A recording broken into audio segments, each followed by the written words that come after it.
everyone, this video tutorial is for the Midnight Moon Handbag by KMGhandmade. This bag has lots of interesting features, so let's discuss some of them. The first thing you see when you look at the front of this bag, it has this front pocket with the angled zipper. This angled zipper opens up. It's a smaller pocket, so it won't really fit a phone. However, this back pocket here, the slip pocket, behind that pocket, will fit your phone. It'll stick out a little bit, but that'll just make it easier for you to be able to quickly grab your phone. On the back, there is a vertical zipper pocket. Now, a phone will fit in this pocket nicely, just like that. And you'll also notice that there are two handles that are snapped together with this little snap tab. That holds the handles together. This is really neat for when you're carrying the bag crossbody with this crossbody strap.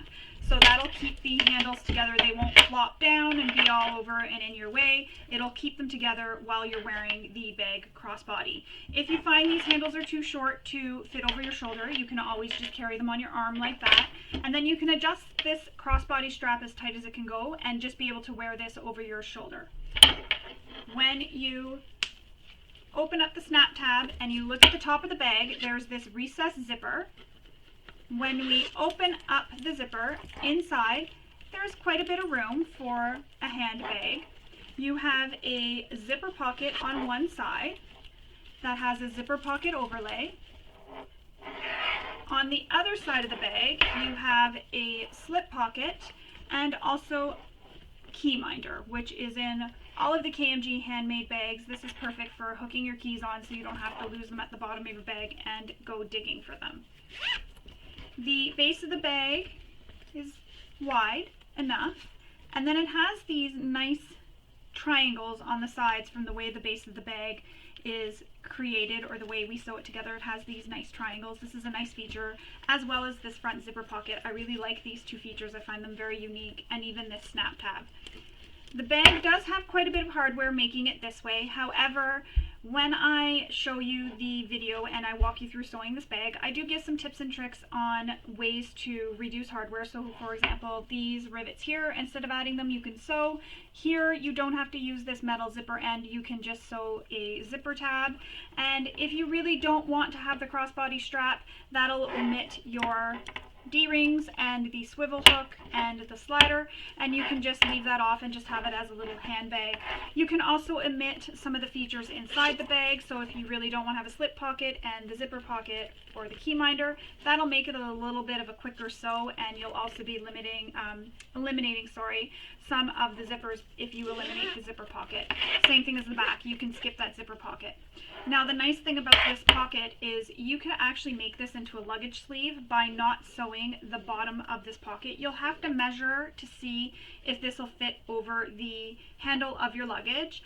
In the video for the Midnight Moon tote bag, that you could do the same thing in that pattern. You could make it into a luggage sleeve. I have a hack for making a luggage sleeve so that you can still use it as a fully functional pocket. What you do is you sew a zipper into it here. So I'll link that below in the description of this video for the instructions for that, having a zipper at the bottom here. So then you have a luggage sleeve on your bag as well as a fully functional zipper pocket. So again, you'll want to measure this to make sure this will fit over your luggage handle. And then you can also repeat that same zipper pocket on this side, and you could still put your vertical zipper pocket on the back, and you can do that on either one of the patterns. It's a really fun bag to make, and again, by omitting some of the features, you can make this a really quick sew. You can even add more pockets if you want, like I was saying, add a pocket on the back, add more zipper pockets inside. You have a really nice bag that is exactly how you want it to be. You can make it with, as I did, with vinyl, cork, faux leather, and then quilt cotton. Basically, any materials that your machine can handle is what you can use. And in the pattern, Kristen does give lots of information about using different interfacings, so she talks about that. So again, using those that is for your machine, that your machine can handle. Always go with what you know your machine can handle.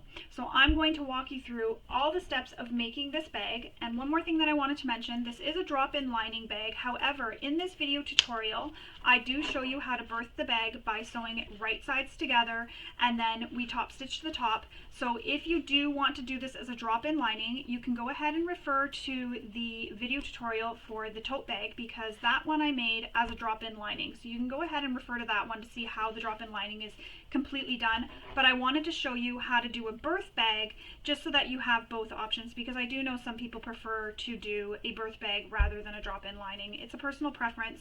There's no right or wrong way. I just really wanted to show you both options. So again, I'm going to walk you through all the steps of making this bag, and I hope you enjoy sewing along with me. So let's get started. So before you begin, the first thing you'll want to do is read through the entire pattern. Kristen does talk about some interfacing, so you have some different options for interfacing depending on how structured you'd like your bag to be. So you can use foam, Decoville light, Decoville heavy, even fleece, and depending on the materials, you can even omit your interfacing and make this a bag for, say, the beach if you use waterproof canvas, or just have a nice slouchy bag that can scrunch up, excuse my cat, that can scrunch up and fit into your luggage, and you don't have to worry about it being so structured. It'll fold up really small. So once you read through the entire pattern, it's time to pick all your fabrics and your materials. So again, reading through the pattern, this will help you decide what you're using and where. You definitely want to make those choices before you start cutting up all your pattern pieces. Once you have that all chosen, you can then go ahead and start cutting all your pattern pieces. There are no physical pattern pieces on paper because this is all given in measurements, so you don't need to print anything out. This helps save on ink. Kristen did it this way for that reason, and because some of the pieces are fairly large, you would be printing a whole lot. Once you have your pattern pieces cut, you can do as I did, which is mark your centers and mark where the tops are. So I've gone ahead and done that on all my pattern pieces. Another thing I like to do is label what the pattern piece is with the letter, so that when I get to that step in the pattern, I know exactly what piece to grab. I've also gone ahead and marked cut my opening for my zipper pocket overlay, as well as marked the opening for the zipper pocket facing. So I've gone ahead and done that. One other thing I like to do is any zipper tabs, I like to put a clip on them and clip them together, and even if there's one, I still put a clip on it. This is because sometimes these happen to fall on the floor and you can accidentally misplace it, stick it in the garbage. So it's just better to be safe and put a little clip on it, and you'll know that that's something you need. I've also gone ahead and prepared my zippers. This isn't in the cutting chart. This is further down into the pattern when we get to preparing our zipper, but because I read ahead, I knew what the zipper lengths were that I would need, and I labeled them with where they're going in the pattern. So top, back pocket, front pocket, and lining. This way here, again, when I get to that part in the pattern, I know exactly what pattern or what zipper I need to grab for that exact step. So now that we have everything cut, everything's interfaced, and as you can see, I've interfaced mine with foam. I didn't cut my foam smaller as she gives it in the pattern because I know my machine can handle the bulk. So if you know your machine can handle the bulk, you can go ahead and cut them to the exact size that she gives in the pattern, or you can cut them smaller so that it keeps it out of the seam allowance. Keeping it out of the seam allowance really helps keep the bulk down. So this is really just a personal preference, and again, you know your machine. And also use materials that you know your machine can handle. So if your machine often struggles with, you know, a lot of layers and a lot of bulk, cutting the interfacing out of your seam allowance definitely helps with that, but try to avoid using really bulky, thick materials so that your machine doesn't struggle. Again, you know it best. Use materials, interfacing, and thread that you know your machine can handle. Another thing that does help is a humper jumper to help get over bulky seams.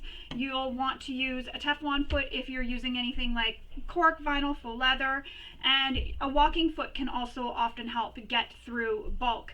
So those are just some of my tips. Now let's get started on our bag. So the first thing we need is our zippers and our zipper tab. I'm using one fabric zipper tab and one of the metal zipper ends, so I'm just going to have that all together. You'll also want some glue because you can glue in your metal zipper tab. This just helps prevent it from falling off if you lose your screw that is screwed into the back of the metal zipper tab.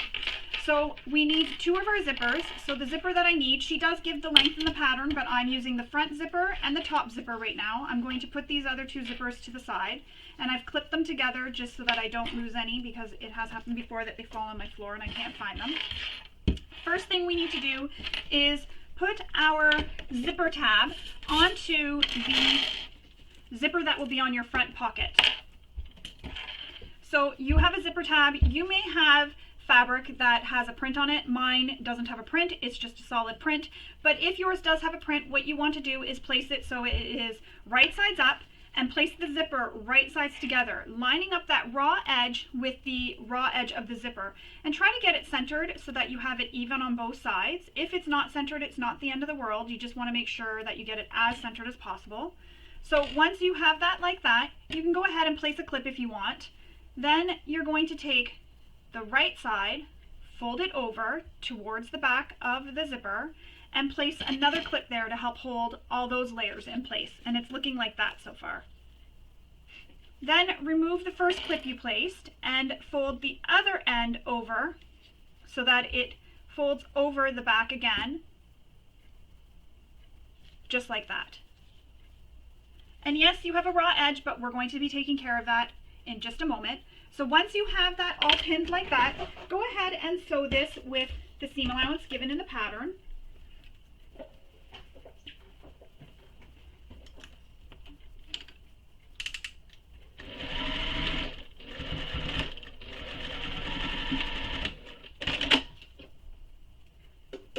Now, if you're using a material that is really thick and you're worried about the corners not turning out nice, you can go ahead and trim these corners here on an angle. That'll help reduce the bulk. Then what you'll want to do is seal the ends of your zipper with your preferred method. You can use some fray stop or fray check just so that they don't fray. So once you've done that, you're going to turn it right sides out. And I like to pull it up a bit and then press the fabrics with my finger. You can definitely take this to the iron and give it a press with your iron, but I find finger pressing is just as good. And then I'm going to overlap the same amount at the top here. I'm just overlapping it the same amount that is overlapped down here, and I'm placing a clip in at the end. Now what we're going to do is, we're not top stitching just yet. We're going to take this, so I've just removed my clip because I'm holding this with my hand, and I'm going to grab this top raw edge and I'm going to fold it down so it meets where the edge is that we sewed already. And you're just folding it down, just like that. So the raw edge will be back here. Now this zipper is going to be placed in a pocket. So this raw edge is not going to be shown on the bag when it's finished. However, if you're placing a zipper tab, such as this one, onto your top zipper and you're not using the metal zipper stop, what you need to do is, before you fold it down, you'll have this raw edge here. You want to fold this down just a little bit, just like that, say 1/8 of an inch or 1/4 of an inch even. And then once you get that folded down, you're then going to take it and fold it again in half. And that will enclose all your raw edges. So I'm going to put a clip there. Sorry, Buddy is apparently starving for attention. Apparently she doesn't get enough in this house.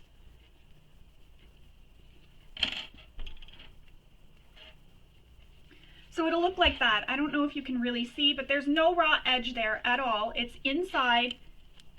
If you see like this, you can see the edge is folded in here. So that's where the raw edge is hidden. And then when you stitch this, that raw edge will be hidden. So you won't see anything. And that's the way you want to do this method for your zipper that is going on the top. So the second zipper that we're attaching the tab to, that's how you want to do it. But for this one, because it's going to be in a pocket, no one's going to see that raw edge. Just take your zipper tab and fold it right down to meet that edge at the bottom here. Place some clips, just like that. So you have this raw edge here, and this is a nice clean edge. Now we're going to top stitch this with the seam allowance that is given in the pattern.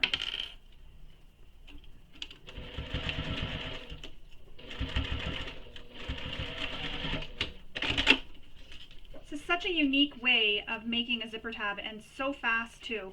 Now I have some little frayed edges here. And if you want to be extra cautious, for some extra security, you're going to hear me say that quite a bit throughout the pattern, or throughout the video, sorry, you can add some fray stop or fray check to the raw edge here, and that'll just help seal in those raw edges so that they don't fray on you over time if you're worried about the fraying. And you can also do that before you turn it under when you put it on this zipper that's going to be on the top of your bag. So now this zipper is complete. We're going to put the metal zipper end, right here, the metal zipper end onto the end of our top zipper. So what I like to do is fold the one side of the zipper so it goes back against the back of the zipper teeth, so it'll look like that. And then take the other side and fold it, so you're just wrapping it around the back. Sort of the same way we just did with the zipper tab. So they end up looking like this. So you just basically see the zipper teeth, that is it. Now I'm going to get out my metal zipper stop.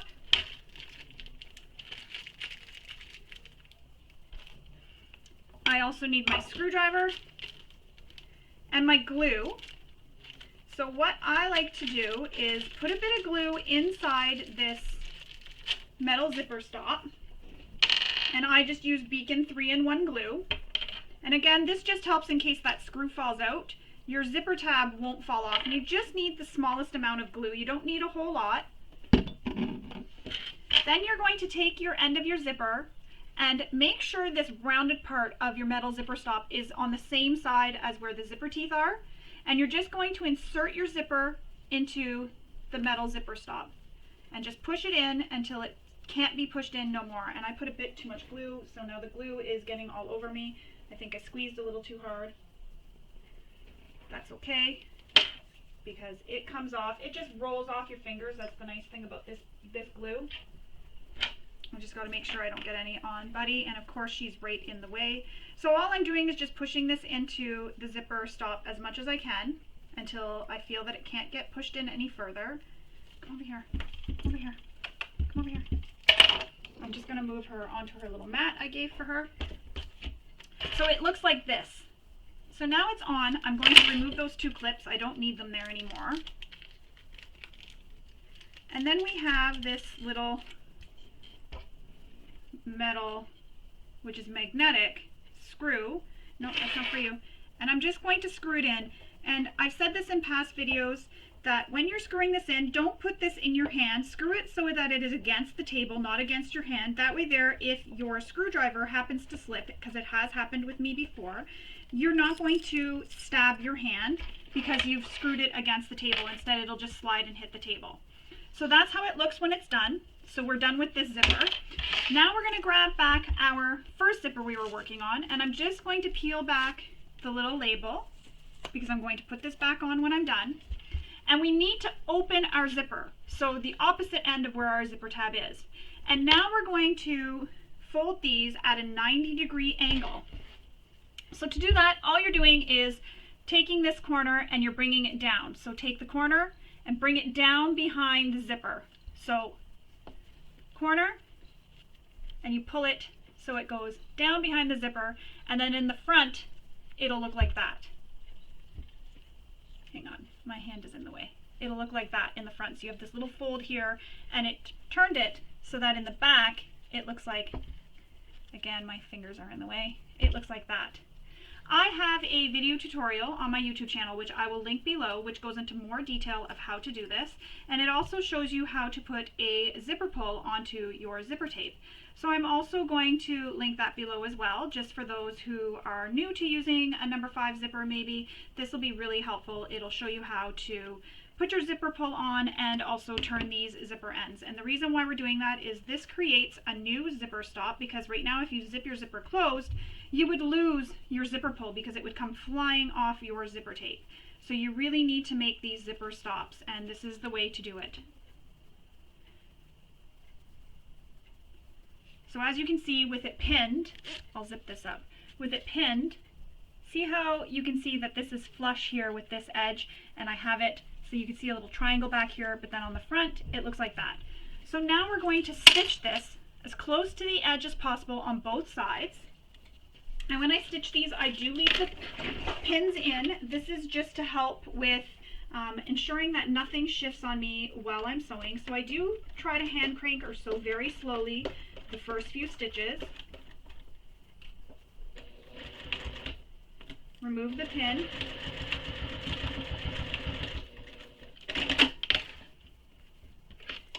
I'll cut all my threads. And then I'll repeat that for the other side.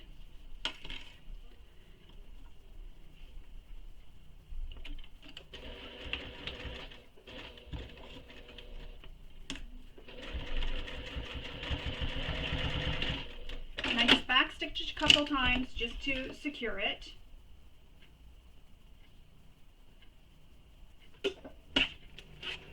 And that's how it's going to look when it's complete. So you can see the zipper tape on the end here it forms a triangle on that side, and then you have how it looks there. So put your label back on this zipper so you know where this zipper is going, just like that. Put the label back on the zipper.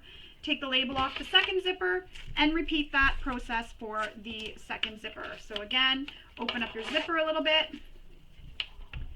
Turn it at a 90-degree angle, pin it in place,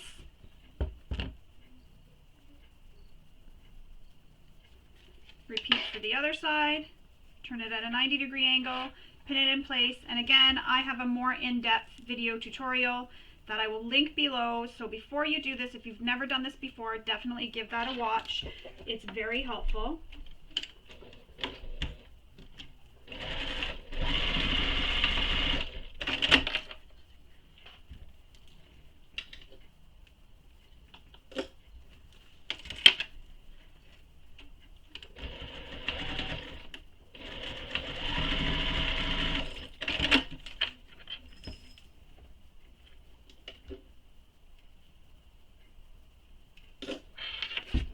And that one's complete too.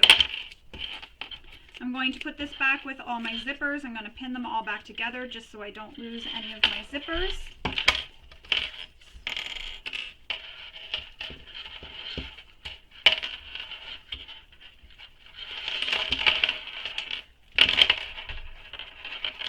And those are done. We're going to set those to the side for now and move on. Next thing we're going to do is create our handles. So for the handles, you're going to need your two handle pieces, which will look like this. Yours may be cut out of quilting cotton. Mine is cut out of a faux leather. What we need to do is mark the center the entire length of the strap, and if you're using quilting cotton, you don't need to do this. So if you're using quilting cotton, I will show you what you can do. You don't need to make your mark. You just fold it in half, all the way along the strap, the entire length of the strap. Once you have that folded in half and pressed, open it up and fold these long edges in to meet the center. Both long edges and press. So it'll look like this. You'll have a wider piece with the raw edges in the middle. Once you have that done, take it and fold it in half again and give it a press. Once you have it pressed, you'll have this strap that looks like that with no raw edges. I'm using a faux leather, so I need to put double-sided tape down the entire length, and I'm basically just repeating the whole process, but without using an iron or pressing anything with the iron at all. So I have to use double-sided tape, so I will show you one, then I will pause the video, and I will finish the other strap. And once you have it all pressed, and you have it the way I just showed you, what you will do is you will top stitch this with the seam allowance given in the pattern.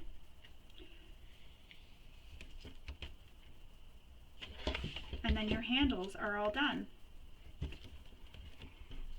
So double-sided tape on both sides of the, this is stuck to me. Now, you can place foam in the middle of these handles. This is optional, it just adds a bit of padding to your handle. I'm not using the foam, but if you do, you want to refer to the instructions for where to place the foam and also how to cut it. If you're not doing straight handles and you want to do rolled handles, don't top stitch the whole length in the pattern, and I will show you how to do that with this because I'm going to do some rolled handles with this.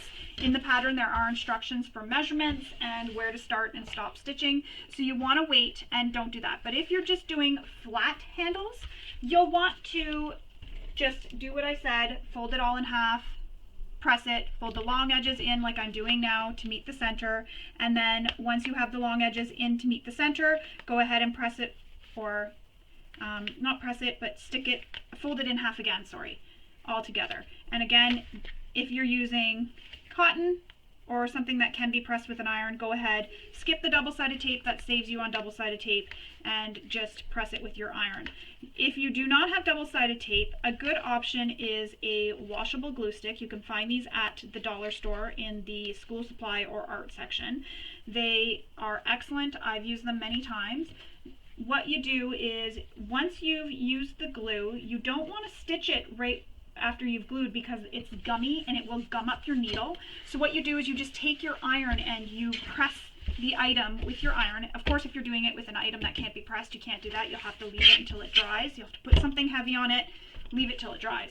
But if you're using a quilt cotton, what you can do is press it until the glue dries, and that way there you can stitch it right away and you're not waiting for the item to dry.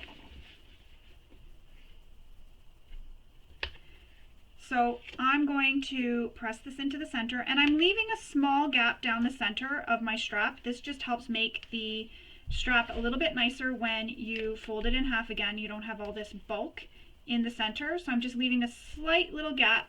I'm not touching them completely together.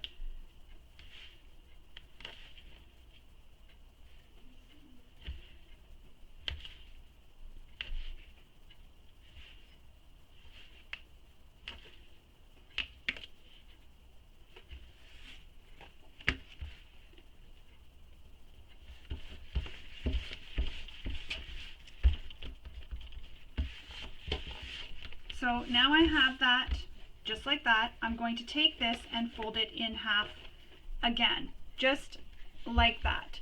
And that's how you'll do it with your cotton straps as well. But I'm going to take some double-sided tape for now and place it all the way down the entire length of the strap so that this can be held together so that I can make marks to make my rolled handles. And again, if you're not doing rolled handles, once you get it folded, go ahead and just top stitch the entire length.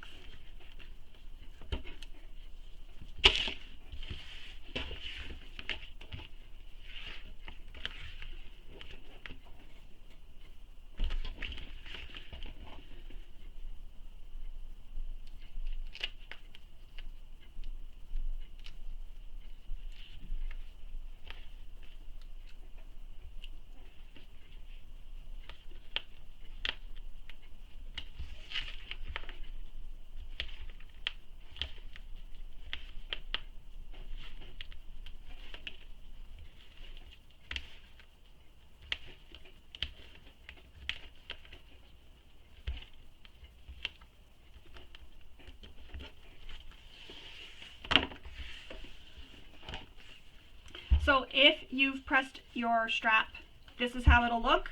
You're not doing rolled handles, top stitch the whole thing, both sides, and you're done. However, I'm doing rolled handles, so there are some marks that we need to make from the short edges up. So I'm going to go and do that now and then come back and show you what we need to do. So again, refer to the pattern for where you need to make those marks, and then we'll continue on. So I'm going to go make those marks and come right back. Alright, so once you've made your marks on your handles, so again, if you're doing your folded handles, you're going to make some marks, then you're going to do your top stitching of the whole length of the straps. Once you have your marks made, you'll stitch the seam allowance that's given from that one mark all the way to the other mark just in the center, and then your flat handles are done.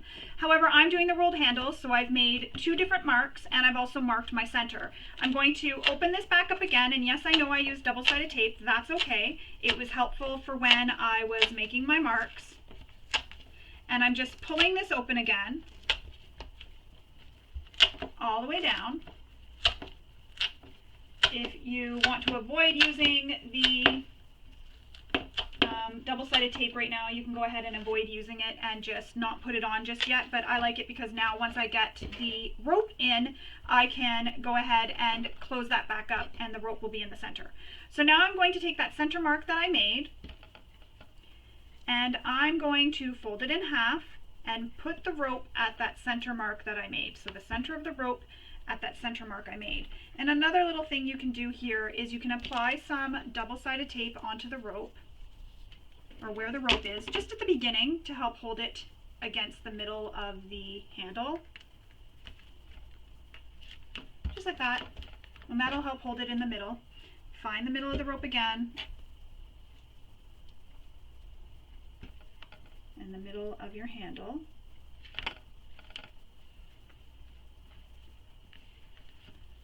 And place the rope all the way down.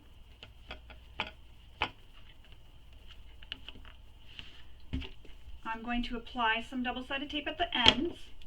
This just helps me save on double-sided tape because we do use quite a bit of double-sided tape, so I'm just trying to save on the double-sided tape here rather than going down the entire center of the strap. It's always fun trying to find the end of the tape. Again, down at the end here.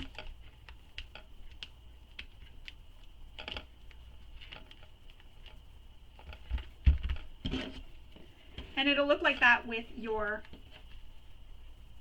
rope in the center. Go ahead and press this closed, and that's why I was saying I don't mind having the tape there now, because now I've pressed that closed and it's all enclosed inside the handle. Now you can add some clips to help clip this in place. I'm not, my tape is holding really well. So what I'm going to do now is we've made two marks, one from the short end and another one. I'm going to start stitching from the higher mark that I made, and I'm going to stitch it with the seam allowance given in the pattern all the way up to that other mark. So the first mark, when you get to this end, it's going to be the first mark. On this end, when you're starting, it's your second mark. So I'm going to go and top stitch that right now. So starting from the second mark on this side. And if your marks are kind of rubbed off, go ahead and remark them, because these are important to have. And it's really, you don't have to go the whole way across, really just on the folded edge right now. So stitching with the seam allowance given in the pattern.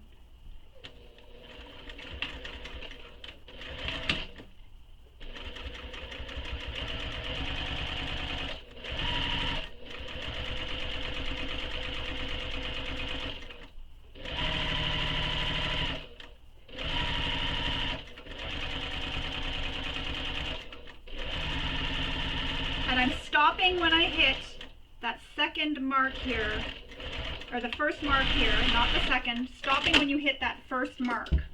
The second mark is the next line that we're going to stitch to. So I'm going to cut all my threads. And now I'm going to take the stitching, oh my goodness, the strap, and this first mark here I'm going to stitch using the seam allowance she gives all the way down to this second mark. So again, need to remark those marks. Chalk is good, but it rubs off so easy.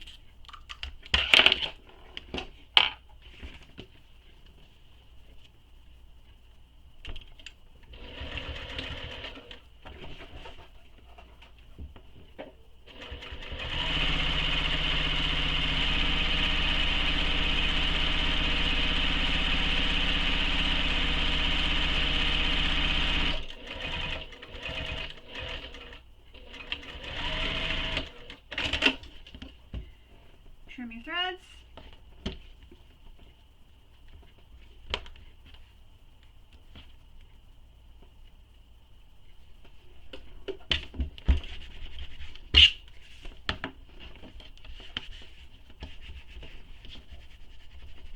And sometimes I just take the end of my shirt or my pants and I just rub off the chalk on my pants because it doesn't come off as good. And that's how your strap will look if you have made a rolled handle strap. It'll look like this. However, if you have made a flat handle, you're going to have this stitching, so it's going to be on both sides. I know I'm kind of cheating, but it's going to be on both. My hands keep getting in the way. It's going to be on both sides. So you're going to have the stitching on this side and the stitching on this side, and you're going to stitch the one long side with the one seam allowance all the way down, both long edges, and then the second stitching is going to be at those marks again where we stitched our second mark for this rolled handle. This is a really quick, easy way to do a rolled handle. So now that that's done, I'm going to set this one aside. I'm going to go make my second handle, and then I will come back and we will finish the rest of the bag. So I'll pause the video, make my second handle, and I will come back. So both my handles are complete. This is what they look like with the rolled handle. So this end here that is not stitched, don't worry about that. We're going to be stitching this later when we stitch the handles down to the bag. So don't worry about these ends being not stitched. Now we're going to make our crossbody strap. This is a really easy strap to make. You're repeating the same process that I showed you for making the flat handles instead of the rolled handles. So same thing, mark your center, fold your long edges in to meet the center, and then fold again. However, your short edges need to be folded in so that there are no raw edges. So you will fold it in using the measurement she gives in the pattern. So you fold your short edge in, then you fold your long edges in to meet the center, again in to meet the center, and then it'll look like this and you'll have no raw edges. However, I'm going to be sewing mine just a little bit differently using a method that I use, and I will link to that below in the description so that you can find that and refer to that. If you are choosing to use some strap end hardware, so you can put strap end hardware on this. If you're using even cotton, you could put it on. But if you're using a material like faux leather, cork, or anything like that that doesn't fray, you don't have to turn those short edges under. You can just simply do as we did with the handles and fold them so that this gets folded in 4. So fold the long edges in to meet the center and fold it again. And then your strap end will cover this raw end here. So you don't have to fold those short edges in. And you really don't want to fold those short edges in if you're using that strap end hardware, because then this will not fit in that strap end, because the channel that these have to fit into is not as wide as that. If you're using cotton, I have folded them under and I've been able to get it in. It's a little bit of a fight, I guess you could say, but it does work. However, you don't have to turn those raw edges in. So again, you'll use the measurements Kristen gives in the pattern for how far down to fold this, and then you will take the long edges, fold them in to meet the center, same thing as we did for the handles, fold it in to meet the center, and then fold it again, and you will top stitch all around using the seam allowance she gives in the pattern. I'm going to go ahead and go make my strap, and then I will come back and we can continue with sewing the bag, but first we'll add our hardware. I will show you how to do that. So again, I'm going to do my bag, my strap, sorry, and then I will link below in the description for how I do my handle. I don't fold this in, instead I sew it so that it's like this, then I sew across, but I'll link to that video below in the description so you can see how to do that. One thing I want to mention before I get started is if you don't have a long enough piece to make your strap one long piece, you can piece it together. Again, I have another video tutorial on my YouTube channel. I will also link that below for how to make a longer piece so that you can make a longer strap. So again, I'll link that below in the video description, and you can do exactly as I did here. And I just top stitched both edges to help hold this flat because I didn't have a piece long enough because I cut out some other pieces and then forgot to cut my strap first. So always cut your strap first from your accent fabric or whatever fabric you're using. This way here you ensure you have a long enough piece. Not the end of the world, you can just piece it together like I did. So I'll link that below in the description. Alright, so now that my strap is all top stitched, we're going to attach your hardware. You need your slider. So what I like to do is, mine is one of these movable bars, so it can move around on my, see, no matter which way I hold it, the bar falls. So I like to keep it so that it's close to my hand, slide my strap through so that the middle bar is underneath, then slide the middle bar so that it is against my material, or my strap I mean, and slide this back through. And this way here, this is wrapped around the center of your bar, in the center of your strap. Then I'm going to put a clip, and there is measurements in the pattern for how far this has to be, and I'm going to rivet this rather than sewing, but if you don't have rivets you can go ahead and sew this. I'm going to punch a hole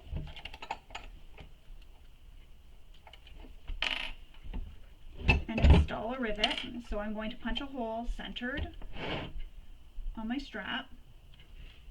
And if you have the strap end hardware that you're installing, you'll want to put this on before you attach your rivet so that you don't have it in the way of where the rivet needs to go.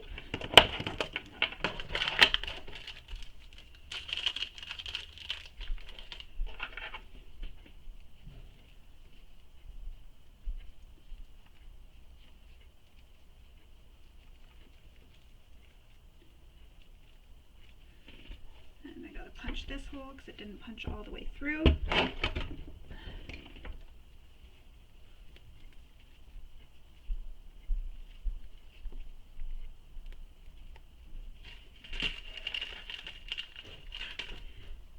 And I'm not going to press the rivets closed just yet. I'm going to wait until I get to the next step where I need to attach another rivet.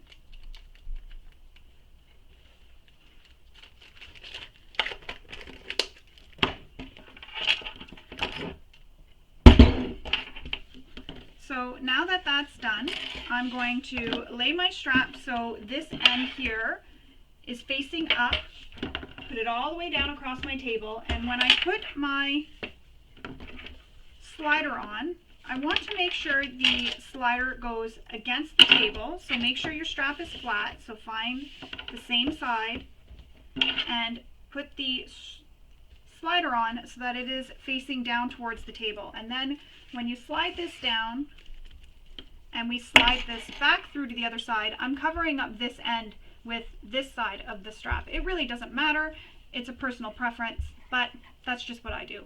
Now I'm going to again push that metal bar down, slide my strap through, push the metal bar against the side of the strap that I just pushed through, and again put the strap through the slider on the other side. And now you'll have something that looks like this.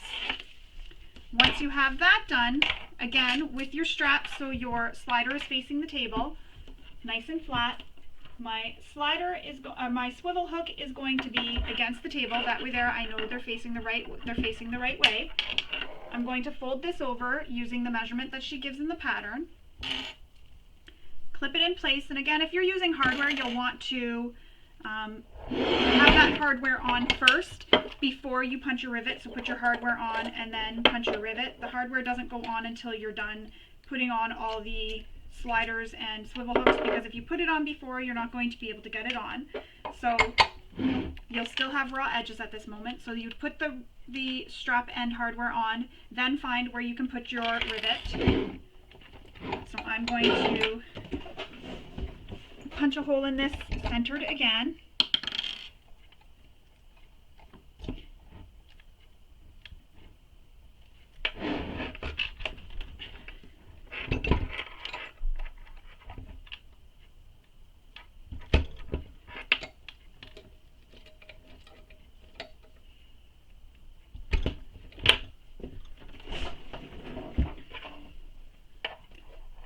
Install my second half of my rivet, and then later when I install more rivets, I'm going to make sure I press those rivets together.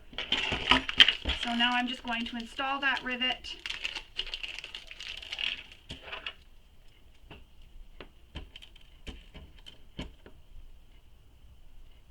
And if you're using a material that is cotton, something that can fray, you may want to add some fray stop or fray check to the hole so that it doesn't fray over time.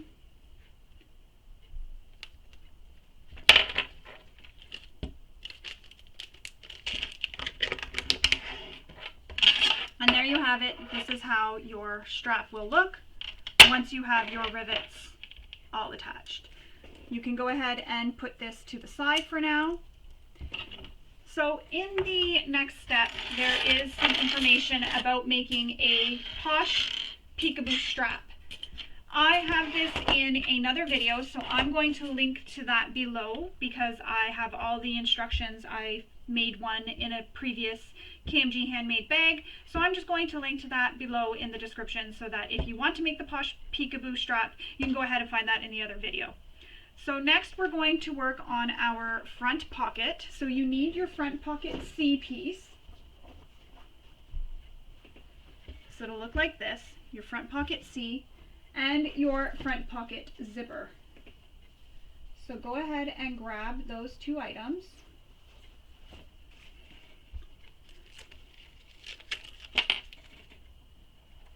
So here is what the front pocket zipper looks like.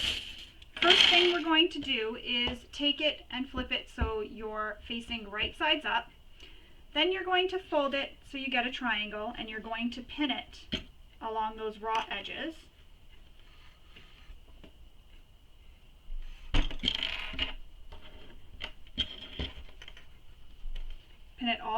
raw edges.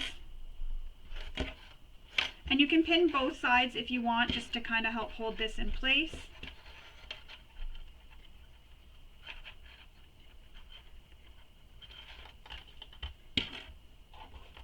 Now what we're going to do is sew just the one edge, so this edge here, the first edge that we pinned. We're going to sew that edge closed using the seam allowance that is given in the pattern. And because I top stitched, I need to return my stitch length back to the length I used.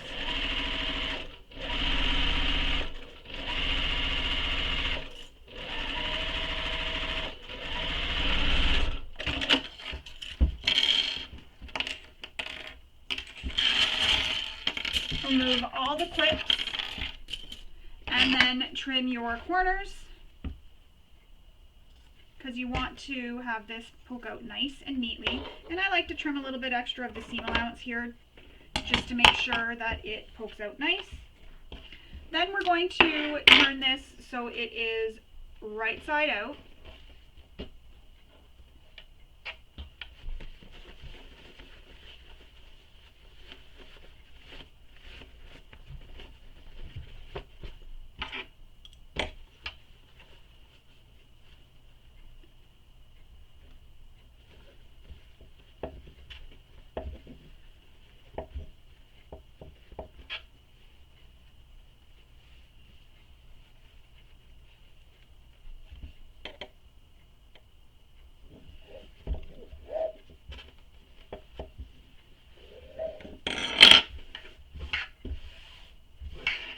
And it'll look just like that. I'm going to take this to my iron and give it a quick press to get this seam really nicely pressed. You can do that as well. Take this to your iron and give it a press. So I'm going to go do that, and I'll come back and we'll finish constructing this front pocket. So now that I have that all pressed, we're going to fold these corners up so we end up with a square.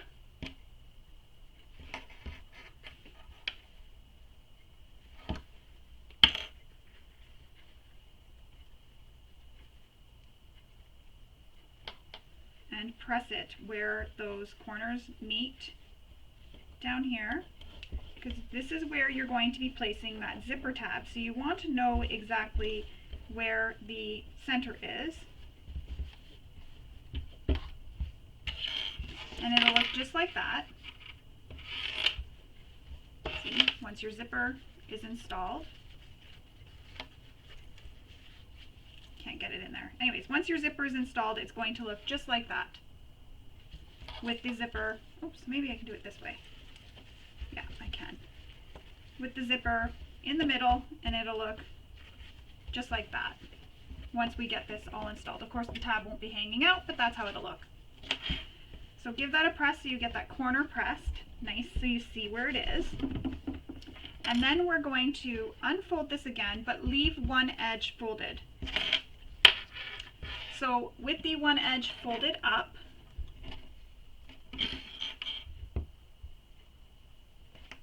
you're going to take your zipper and apply some double-sided tape first onto your zipper.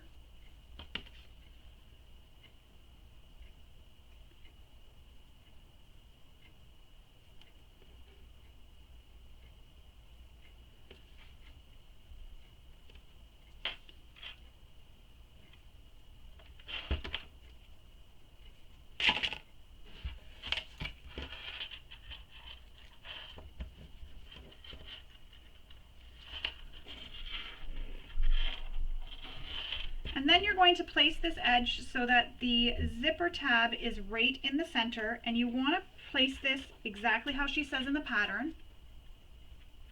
But you want that zipper tab to be right in the center where you made this center crease here. So see where this is, this fold? When I fold it the other way, the zipper tab is going to be right where that center is, this center mark right here. So once these are folded together, your zipper tab is right there.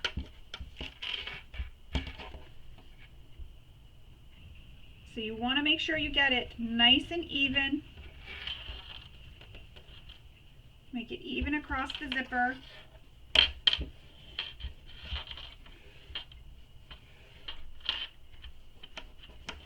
And now we're going to top stitch this just until we hit the end of the zipper tab. Top stitch the entire length.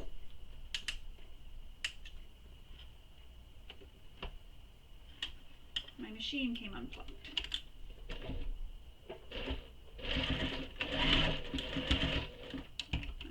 Moving.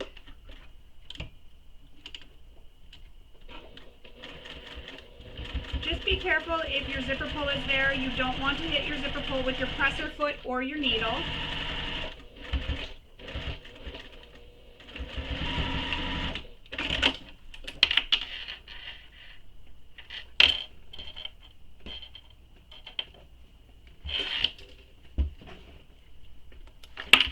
And that's how it's going to look. You're going to have one half of your zipper attached.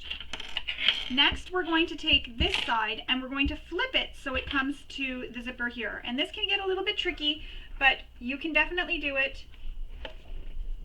Use some double-sided tape to help hold your zipper to the fabric.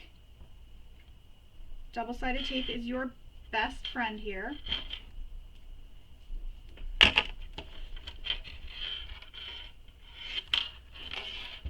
So I have the double-sided tape and I'm taking this and I'm just going to take the corner and flip it around, just like this. So I'm going to make sure that my corners are lined up at the top here and that I have the same distance on each side of the zipper. You can also unzip the zipper a little bit if you feel that that helps you. I'm going to leave it zipped because I found when I unzipped it, it was making it a little bit uneven.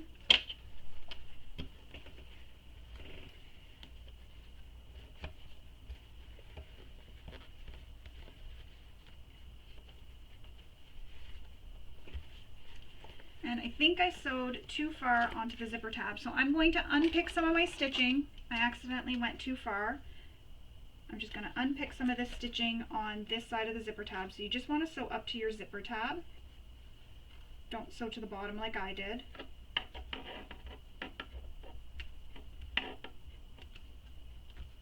And that'll give me that room to keep moving the zipper over.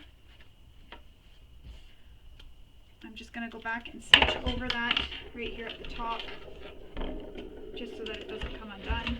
Just a couple of back stitches, and that'll lock in those stitches that I just undid. Alright, even though I made this on the tote already, I filmed the tote tutorial, I totally forgot about doing that. So again, I'm going to line up those top corners, make sure they're all lined up, and that my seam on the side of each panel, or each half of this panel for the pocket, is the same. And there you go. Because I don't have that stitched all the way down, which I shouldn't have done, I should have stopped when I got to the zipper tab. That is much better. So now what I found was easier was to open your zipper. I'm just making sure again because that's a little bit off.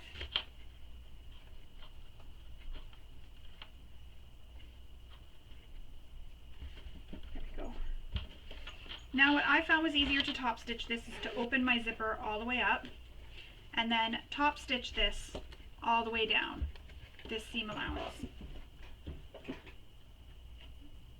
And you may find it easier to use a zipper foot here. Use whatever you find easier to help you get a nice top stitch. I'm going to hold my zipper pull out of the way.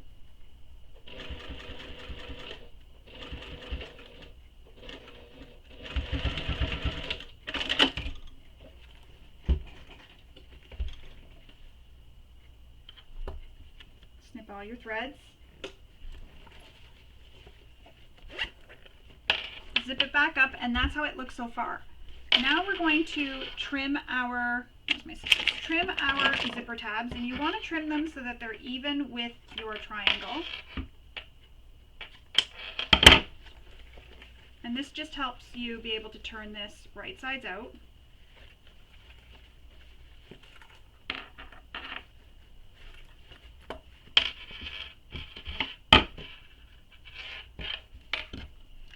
Now my pocket is going to be facing the opposite direction because I folded it in the opposite direction, but that's good because that's actually what I wanted.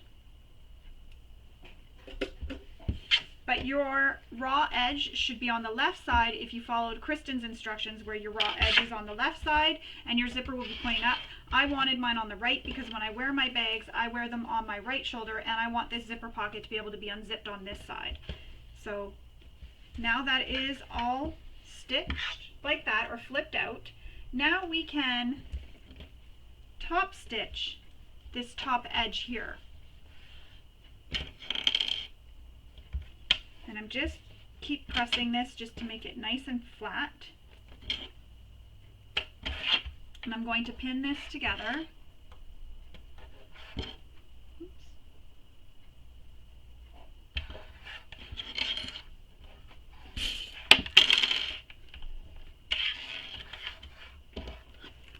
So we're going to top stitch just our top edge. And again, your zipper is going to be facing this way, so you're going to top stitch that edge. But right now we're just top stitching this top edge.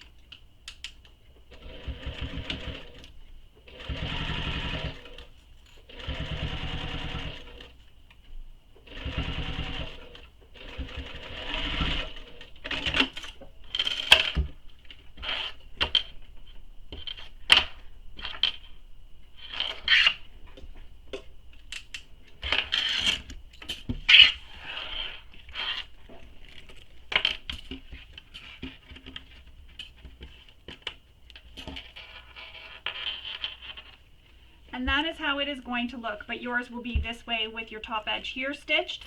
Your raw edge will be opposite of mine, so it'll be like this, and your zipper will be facing that way. I wanted mine going to the right just because that's how I wear my bags, and I want all my zippers facing the same way when I make it, so my zipper for the top will be closing towards this way as well. So that's how your pocket will look. We're going to set this to the side for now and move on to the next step. For this next steps, we need one of our front exterior pocket A's, the pocket that we just made, and our two handles. Sorry, one handle, not two, we only need one.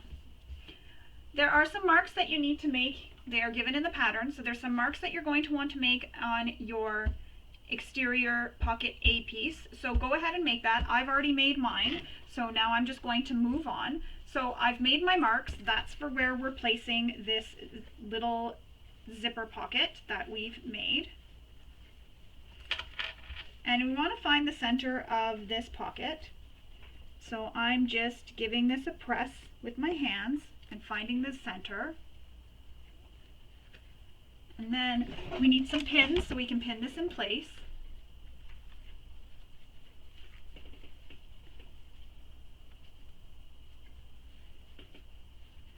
And if you want, you can take a ruler, which is what I'm going to do, and make sure it's even on both sides. So I'm going to go take a ruler and measure on both sides, and I'll come back and this will all be pinned and we'll sew it in place.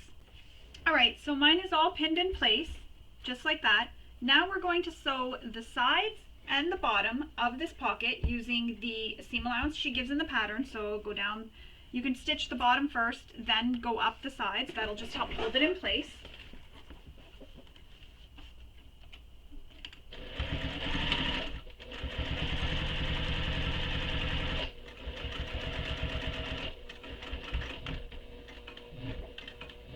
And as I approach here, there's going to be a little bit of bulk because I do have a zipper tab there. So just be very careful. Stitch slowly. Now I'm going to sew down the sides.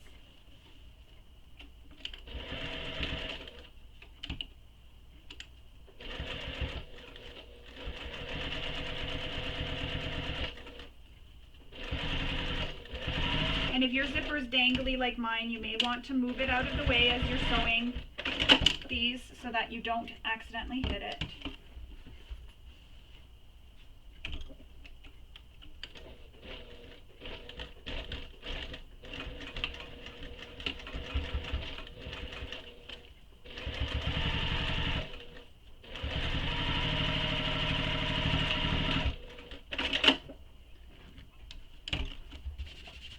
I'm just erasing the chalk marks. I'll go over and erase those again later. Clip all your threads. And I'm going to clip these threads here too that are from the pocket fabric frame.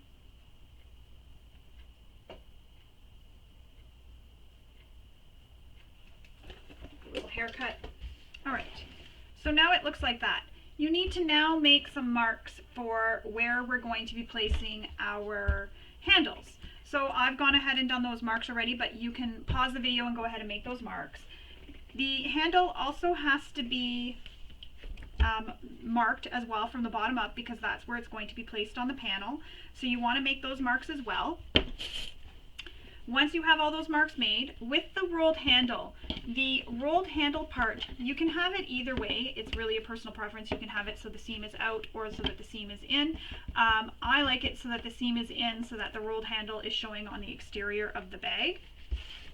So now I'm going to take this, and with the marks I made, because this has to line up on the bottom, but it also has to line up on the sides to cover up all those raw edges.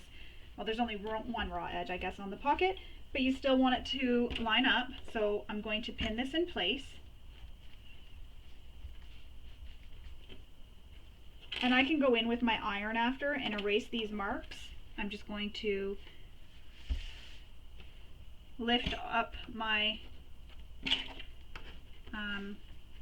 handle when I do it and just kind of get under there and erase those marks so they're not left there. And I'm just going to pin this on both sides for now, just so that I know how it looks.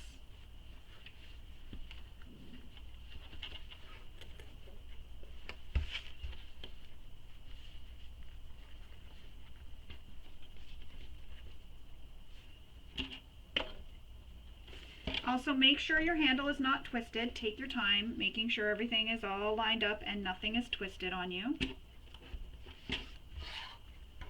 And I can see I need to trim some threads here.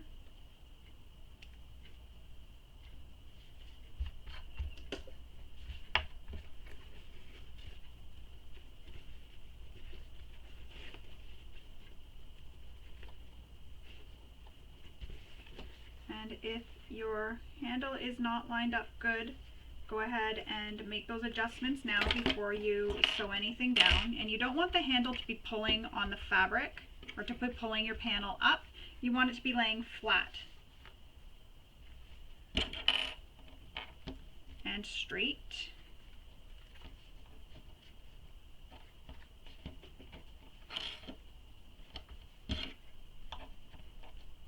Just like that. And that's how it's going to look when it's pinned. But before we move on, we need to grab one of our D-rings and we're going to slide it onto the left side strap. So undo your left strap, slide your D-ring up, and then repin this in place. Or, which she has you do in the pattern, is use some double-sided tape to help hold your strap down. Excuse me.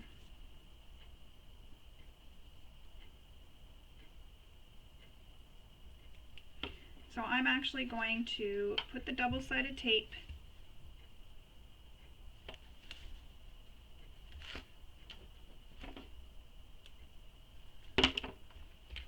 oh yeah, I guess I need to take the backing off. And I'm just going to line it up starting with the top of the pocket.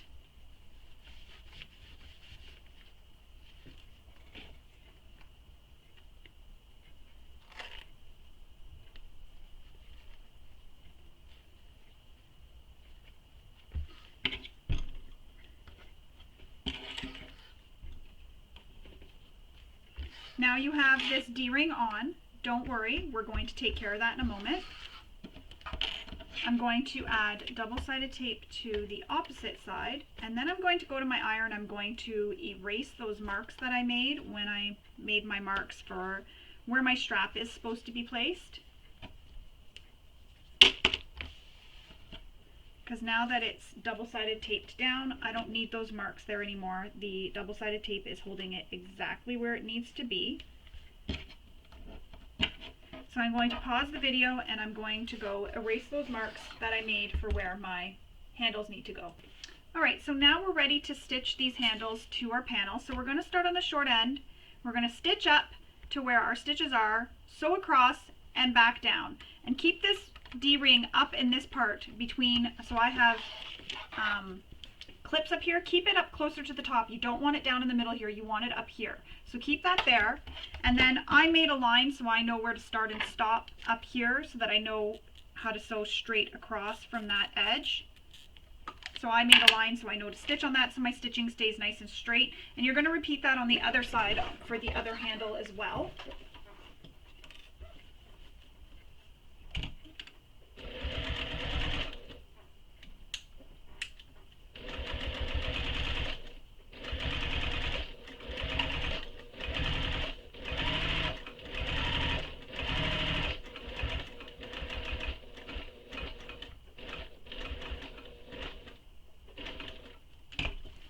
So I've reached the top.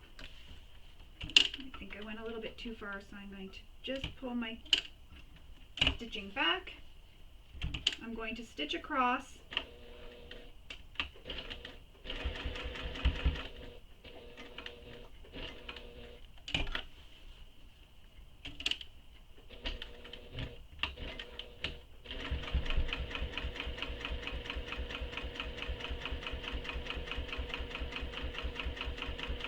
Now, you're going to come down to quite a bit of layers down here, so just take your time, go slow if you have to.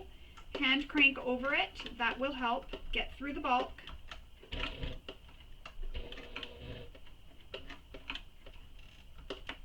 Because I am competing with the zipper tab, and then all the layers of the pocket, and then the handles. Oh, and the back panel, and the panel too, your front panel you're competing with. So you've got quite a bit of layers that you're going through. So it just makes it easier just to take your time, hand crank over those areas, and then you'll get nice stitching.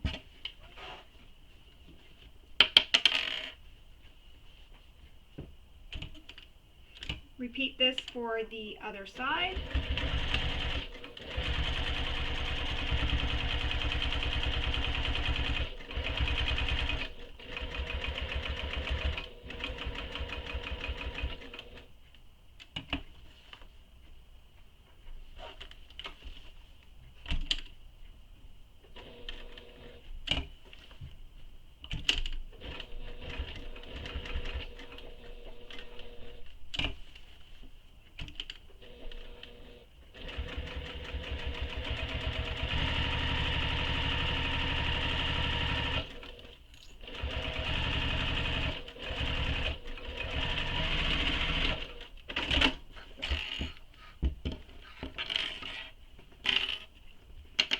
Going to remove those clips on the one side, but that is how it will look, and you want that D-ring to be on this side. So if I remove my clips, my D-ring can slide around, but I want it to stay on the left hand side.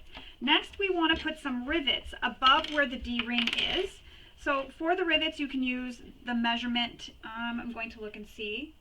So she has a measurement in the pattern, so you want to use the measurement that she gives in the pattern for where to place your D-rings. So I'm going to go ahead and make those marks and install my D-rings and my rivets, and I'll come back because you don't really need to see me installing rivets. That's something you've seen before. So again, you can use rivets or Chicago screws. If you don't have either of those, you can go ahead and just stitch across here instead, and that'll make it nice and easy for you. You don't have to worry about having all that extra hardware. So you can just stitch across instead if you don't have that. And what I would do is I would just stitch from the top stitching side all the way to the other end here, and just make sure you back stitch. I would go over it a couple times just to ensure that it is really held down in place. So again, I'm going to go install my rivets using the measurement she gives in the pattern, and then we'll come back and our front panel will be done, but I will show you how my front panel looks and we will move on. Alright, so I've installed my rivets. I didn't press them together yet because I'm waiting until we put them on the back panel so I can press all my rivets together. This way here I've kept my die for punching holes. However, that's how it looks with the rivets installed and it all sewn. That's your panel. With your D-ring, again, it needs to be on the left side. So put it on the left side if you haven't done this already. You need to make sure it's on the left. And as I mentioned earlier, if you don't have rivets, go ahead and sew at that line that Kristen said to put your rivets at. Go ahead and sew across. It's okay. Your bag will still look the same and it'll still be just as beautiful. Moving on, we need our back panel and our remaining exterior panel. And something I forgot to mention, or maybe I did mention, I don't remember, is when you're making your exterior panel, you're going to actually fold this down first at a measurement that Kristen gives you in the pattern. So you're going to fold this down so it's going to look like that. The reason why I forgot is I'm going to show you with this video how to birth the bag, because I do have the video for the tote bag where I show you how to do the drop-in lining for the bag. So if you're not sure how to do the drop-in lining, give that one a quick view, quick watch through, because there's some extra tips and tricks as well that I share in there that I may not share in here because I don't remember everything I say. I try to remember, but I don't. But you're going to make a mark here, apply some double-sided tape, and then make sure you press this. So before you put the double-sided tape on, make your mark, press this at that line that you've made, and then put your double-sided tape behind it. But don't remove the backing. Again, don't remove the backing of the double-sided tape. You're just going to leave it there, and that's your folded edge. So the same thing on here, you need to make a mark at your folded on the back of your panel from the top down, and you need to fold it and press down at that line. That's not how far it's going to be, or maybe it is, I'm just guessing here. But that's how it's going to be. And then you're going to press it all along, and then place some double-sided tape, and again, don't remove that backing. Keep that backing on. And then we're going to flip this over. So now you need this other strap that you made, your last and final strap. And I like to leave my exterior out, so when I'm placing my strap on, I can place it the same way. So my opening edge, the edge that's folded together, and I have the edge that has no fold, that's just the fold. I can tell where it is. So I want my handles to be sewn the same way on both panels so they're not different. So that is my rolled handle part here. That's where the rope is. I want that to be facing up. So now that I know, I could just push this off to the side for now. So for the handle, there is a measurement that you need to do from the edge here over. And where you're measuring over will be where the outside edge, this is the inside of your handle, the outside edge of your handle will line up to. You can go ahead and pin that in place, and she's got measurements again for how far off the bag the handle needs to be placed. So you can go ahead and do that. And there's also your exterior panel that you can take, and you can do this if you're not sure and you want to make sure everything's the same. You can also do this and line it all up and make sure that everything ends up being the same after you make those marks. And if it's not, make some small adjustments, because sometimes when we're sewing or when we're basting our panels to the foam, sometimes things sort of shift and move around. And so you just want to make sure that, yes, that line is the exact line and that everything lines up the same. So when you hold the bag, your handles line up. Mine are all good, so I'm going to move this out of the way. You're going to baste your handle up. So what you want to do is you want to measure, so you can measure up this way, because you want to stop and start sewing at that same mark that you made here, and that'll be where your sewing line is. But just in case you went up a bit too high or you went under, it's just nice to check and measure from the bottom of your panel up after you get your handle pinned to your bag. So I'm going to pin it to my bag now, and I know that I had it so my rolled handle part was facing up, and then this side where the folds are is facing out. And you can always double check. I'm going to put this on this side because I want that line that I made to be under. So I made a line of how far this needs to be down. So sticking off the bag, I made a line there. Just makes it easier, so I'm not taking out a ruler and moving everything around. And I'm going to pin it all the way up. Try not to pull it so that you pull and then your panel ends up like that where it's curved. Just let it be flat and just flatten it out all the way up. And do the same thing on this side. Make sure your handle's not twisted in any way.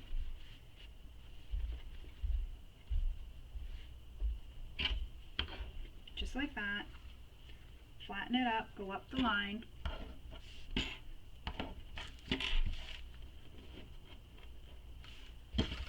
and it'll look like that. So now I'm going to take my exterior, and just to make sure I'm stopping at the same height as my pocket, I'm going to measure the distance from the bottom of the panel up. So I'm going to go do that, and I'm going to come back. And that's just to make sure the distance is the exact same for where I stopped my stitching on the previous handles. I just want to make sure everything's exact the same on all sides of the bag, because I think I did go up a little bit above my stitching, so I just want it to be all the same. So I'm going to pause the camera, and then I'm going to come back and I'm going to show you how we're going to finish this back side of the bag. Alright, so I've made those marks. Now, if you've made the flat handles, you're going to have stitching here too, so you may need to stitch on top of the previous stitching you made, and that's okay. So now I'm going to remove the handles, because I was just doing that just to make sure everything lined up. And I'm going to apply some double-sided tape up the back of my handle, up to that line that I know I need to stop at, just so it stays within my stitching. And this is just to help hold the bag down, the handle down when I'm sewing, so I don't have to worry about it shifting on me and all that other stuff.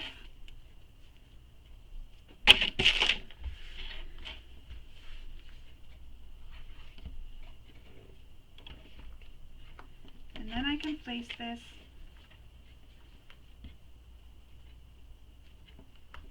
back along that line.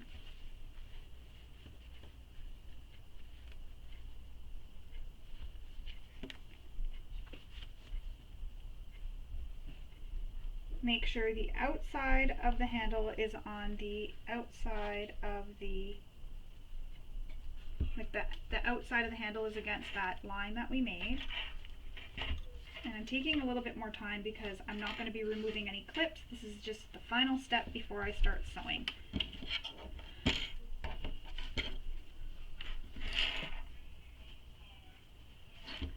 Shift it up a little bit, so I've got to bring this down a bit.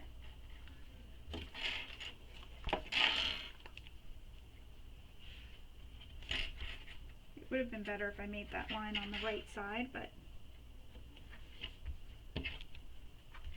I didn't. Alright, and then what you can do is after you have it pinned, you can check your measurement and make sure it's still good. If you're really like me, where you want to make sure everything is just absolutely perfect. So I'm pinning that down. And now I'm going to do that with the other side. Again, make sure your strap is not twisted. So you want to make sure, I'm sorry if you can hear my children in the background.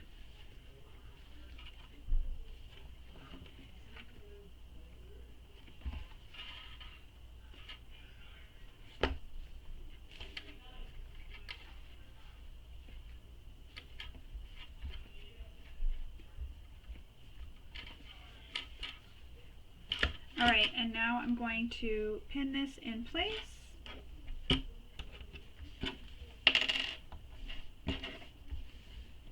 And I'm just going to check the measurement quick off camera here.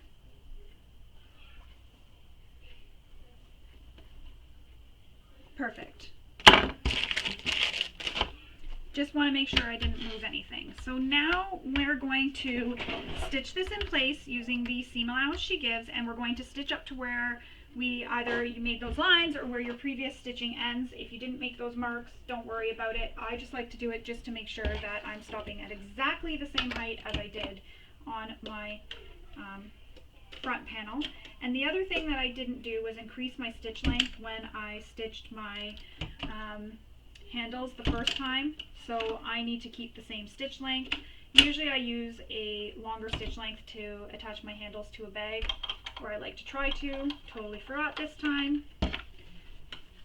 So we will stitch up one side of the handle, across at that line, and then back down the other side, using the seam allowance she gives in the pattern.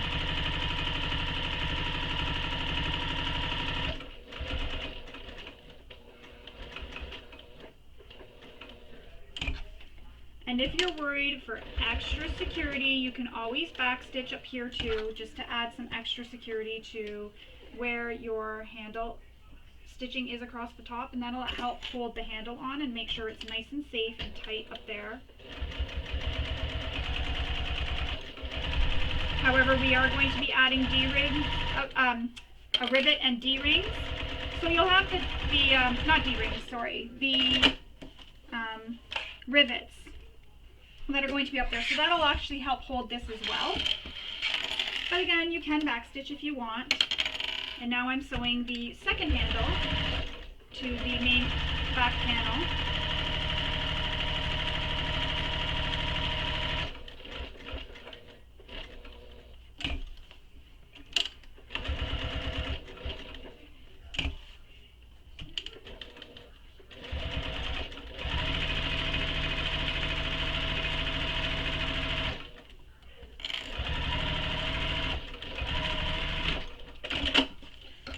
Just like that. Oh shoot, I forgot to add my D-ring. So here's a lesson to me. I got all excited about getting that placed on. Now I have to unpick my stitches and redo this all. So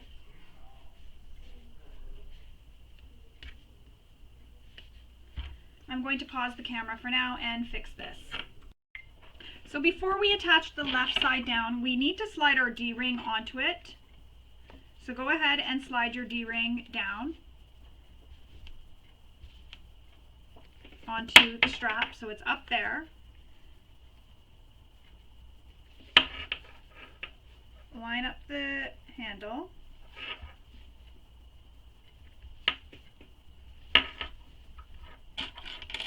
With those marks you made, and use the double-sided tape to stick it down.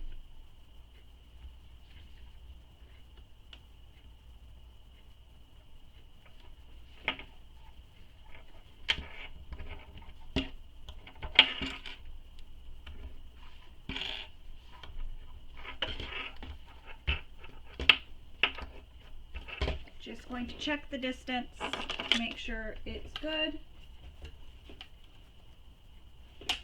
And now we're going to sew this again up to that line where your stitching ends, or the line you made like I did on my panel, just to make sure I stop there.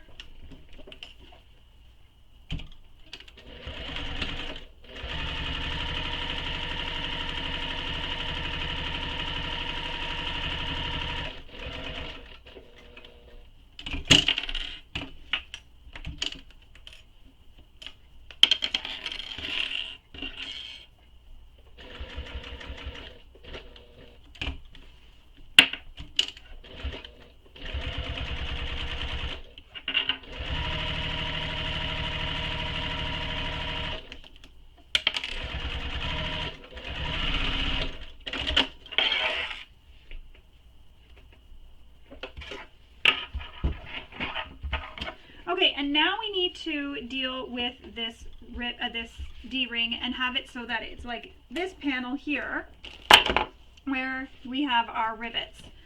So you need to make a mark up from where your D-ring is, and you want to use your ruler and go straight across so they're even. So I'm going to go do that. I'm going to punch the holes for my rivets and put the rivets in, because that's pretty boring and you don't need to see all that. So I'm going to pause the video and come back and show you what's next. Alright, so that is how it looks when you've attached your D-ring to your hand panel. Don't do like I did, which was I sewed up both straps and forgot to add my D-ring. Then I had to come back and pick that apart, and then, oops, I still see a thread there, pick that apart and then add my D-ring. Don't do that. But just goes to show that nothing's permanent. We can just easily unpick everything. I did use a vinyl, but the nice thing about this Mora vinyl that I used is it's kind of forgiving, and I find the holes tend to heal, but I stitched right directly back on top of those holes, so you can't even see it. Another thing, when you're attaching your rivets, or if you're sewing across here, don't forget to have your D-ring so that it's right down, and it has to be on the left side, and it's on the left side of both panels, because when we turn them wrong sides together, you have one on this side and one on this side, and that's going to be for our crossbody strap to attach to later for this to be a crossbody bag, or you can even use that to carry on your shoulders. So now that that panel's done, we need to move on with the next part of this panel. And you need your E piece, which is your zipper pocket facing. So there's a measurement in the pattern that she gives for where to place this. So you want to place that at that measurement, and I've already gone ahead and made a mark on my panel so that I can go ahead and do this for the video. So that mark is already made, so I'm just going to line this all up and I'm going to pin it in place. And after I pin it in place, there's also marks that you would have made on this E facing again. There's all sorts of marks. You're going to sew a little box because you created a little box. So you're going to sew a little box on the E facing. So you can go ahead and stitch that box. Use a shorter stitch length and stitch the box all the way around.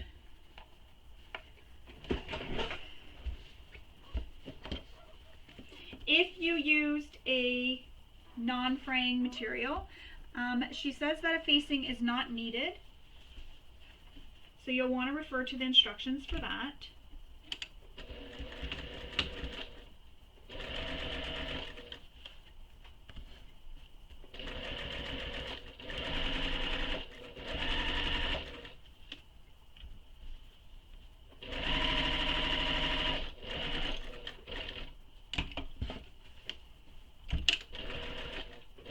And the measurements are all in the pattern for where you're cutting this and where you're sewing it and everything else. Now that this box is going to be sewn, I'm going to sew this to the last bit. We're going to cut it up the center, so you're going to need your seam ripper, and you're going to cut it up to a little V mark that you made. I didn't make my V marks because I just guess where they're going to be.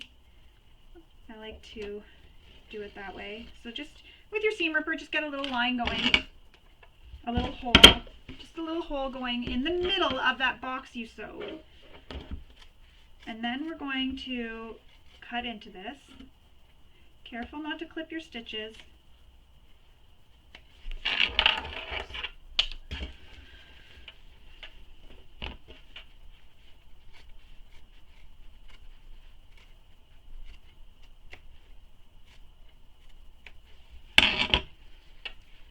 If you happen to clip your stitches, don't panic.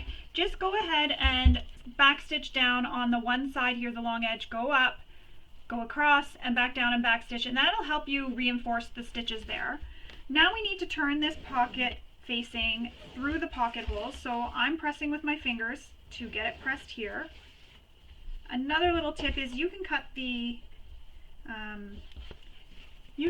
this foam out of this seam allowance here, and that'll help you get the pocket turned a little bit nicer as well. If you want, you can just the foam though. You don't want to cut your bag, you just want to cut the foam, and don't cut those stitches. So cut before the stitches and maybe leave, I don't know, about 1/8 of an inch or so there if you want. I'm not going to. Instead, I'm going to apply some double-sided tape to help hold this down after I press it. So I'm going to go to my iron, give this a press, and come back and show you what's next. Alright, so that's how the pocket will look with the pocket facing pushed through to the back. I've used some double-sided tape to help hold it in place. As you can see, it's stuck down. You can use masking tape on the sides here if you want. Whatever you can do to get it to press down really nice. Now we need our zipper pocket D and our back zipper. If you haven't done so already, mark the centers. Now, with your zipper pocket D piece facing up, mine's solid, so it's a little bit hard to see. You're going to have this laying up. You're going to take your back zipper for the zipper pocket, and you're going to lay it so it is wrong sides against the right side of the fabric.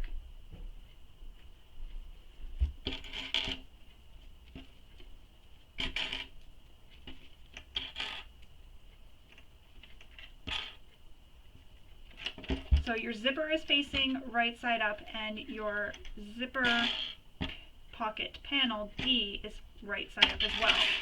So you've got the wrong side of the zipper touching the right side of the zipper panel. You're going to sew this with the seam allowance given in the pattern, and slide your zipper pull out of the way as you sew so that you don't hit it. And also because where the zipper pull is, if you've noticed, it kind of like does this little bump thingy. So sliding it out of the way helps straighten back out the fabric around the zipper.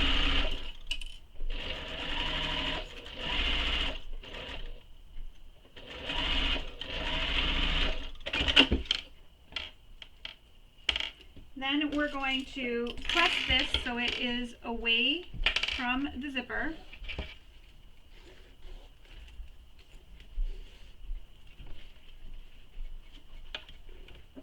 And then we're going to top stitch this with the seam allowance given in the pattern.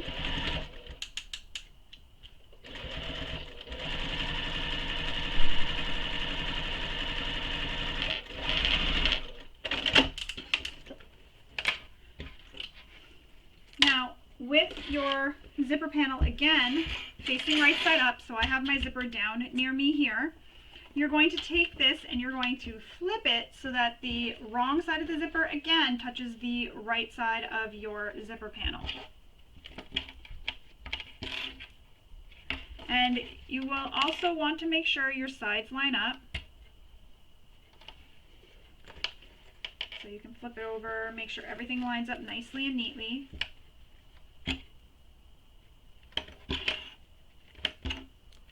If you're worried about your zipper accidentally sliding off your zipper tape, you can create a bar tack by backstitching back and forth over that zipper, and that'll help hold the zipper in place. Again, sew this with the seam allowance given in the pattern.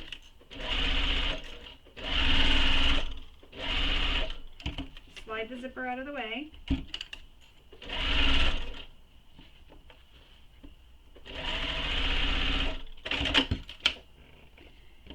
And I'm going to create that little bar tack on the end.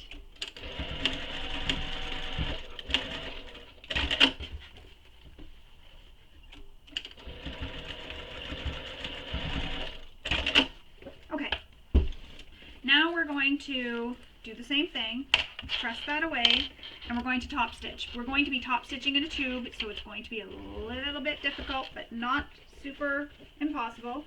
What I like to do is open my zipper all the way and top stitch. And this way here, while I'm going, I can be doing this. And I'm moving it, and I'm sewing along, and this is coming up behind, so that's as if this is behind here. And this is being pulled over so that I can reach in. So say this was my presser foot, I'm going in, going in, going in, this is coming over, this is going up, and I have this pulled over as far as I can go. And that just gives me that extra room to be able to top stitch while I'm in this tube.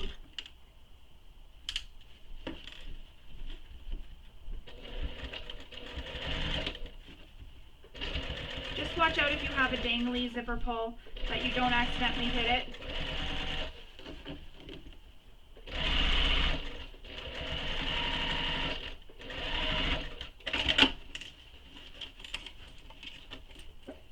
Now that's all top stitched.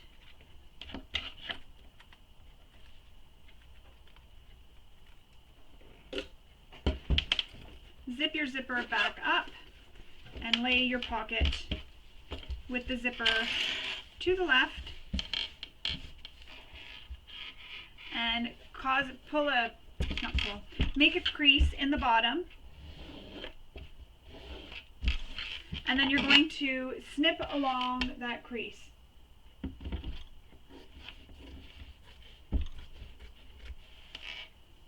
And that's how it looks once you snip along that crease.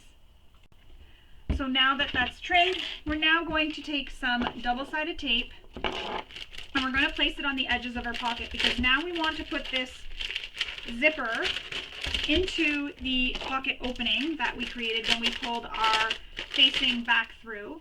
So grab your double-sided tape and apply some double-sided tape to the zipper.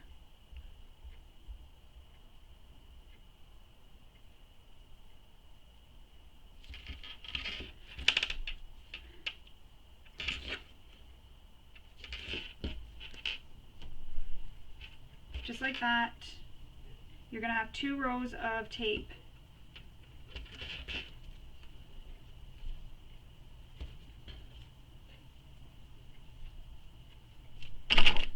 Just like that. You want to make sure that this is going to be in the up position when closed, so make sure your zipper pull is now, because I've turned it, so my zipper pull is now up at the top when it's closed.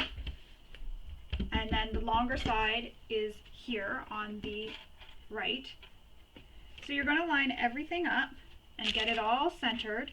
And once you have it all centered and everything's all lined up and perfect the way you want it, what you need to do is sew around the box with the seam allowance given in the pattern. So right now my zipper pull, if you can see, is not in the opening. So I'm going to unzip my zipper and put my zipper pull into the opening, just like that. Another thing I'm going to do is with my pins is I'm going to pin my zipper pocket down so it stays down and it doesn't accidentally shift up underneath my zipper while I'm sewing.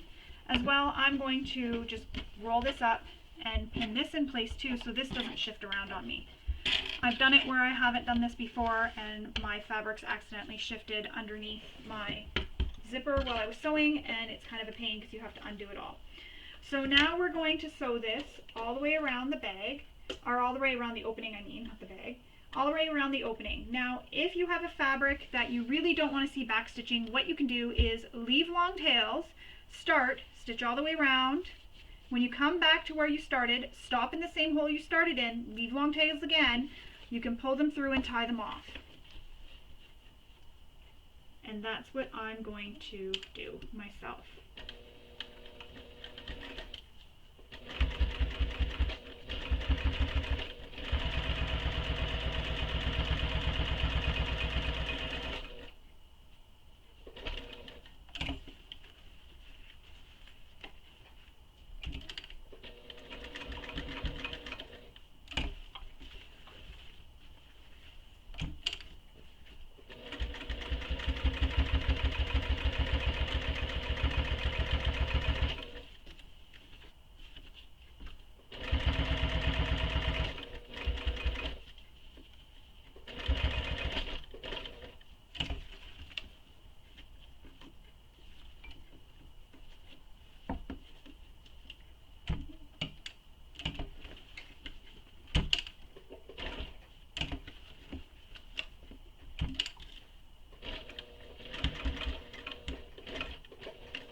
So I'm approaching where I started, so I'm making my needle stop right where I started.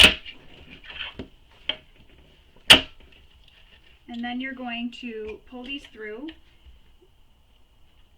Usually a seam ripper is really good for this, but my needles are, the end of my zipper is really sharp, so I can get the end of the loop that I'm trying to pull up. So you're just trying to pull those threads through. So what I do is I just pull on the one thread that's on this side, and then you can already see it makes a loop, and then I just pull it through.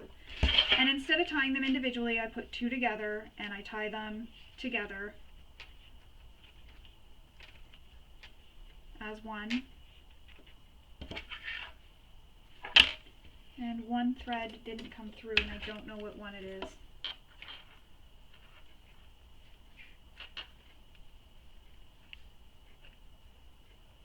This one. There we go. So I take two of the threads, put them together, so you have two on each side, and I just tie them together in a knot.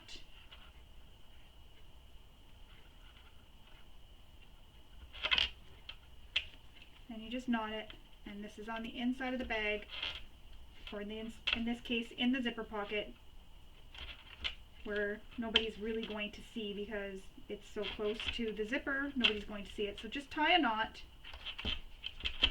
really good.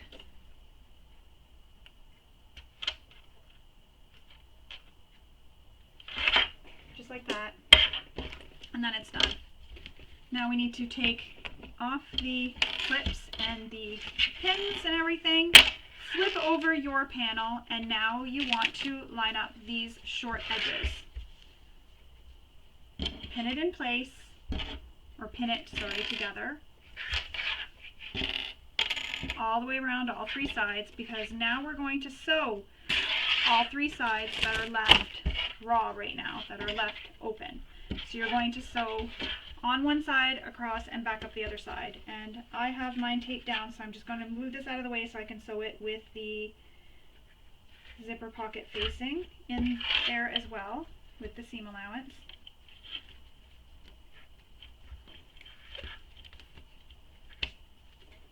Alright, so now I'm going to sew those 3 sides of my zipper pocket with the seam allowance given in the pattern.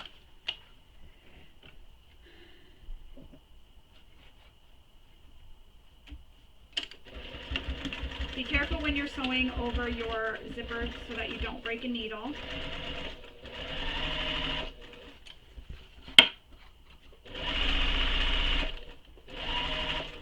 And I like to back stitch at my corners just for extra security.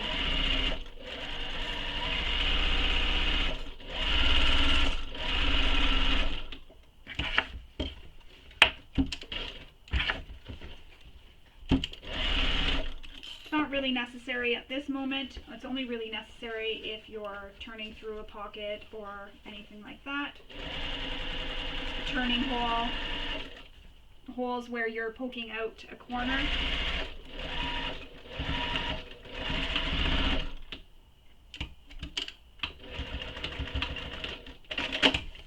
There we go.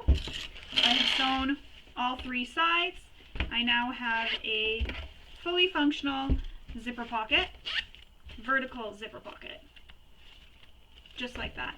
The back is now complete. We can move on to attaching the base to our 2 exterior panels. Trying to get everything. So you need both your exterior panels. So take your base,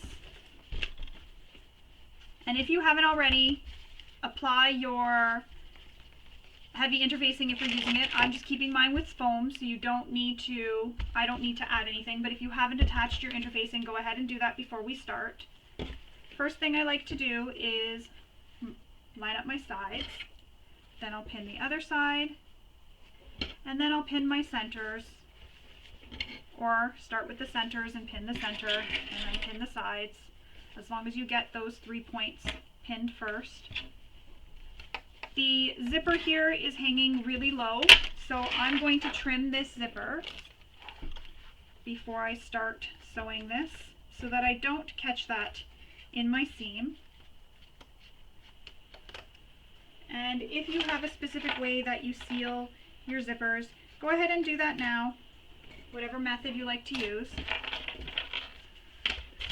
just so that they are all sealed and they don't fray. So now that that's all pinned, I'm going to sew this with the seam allowance given in the pattern.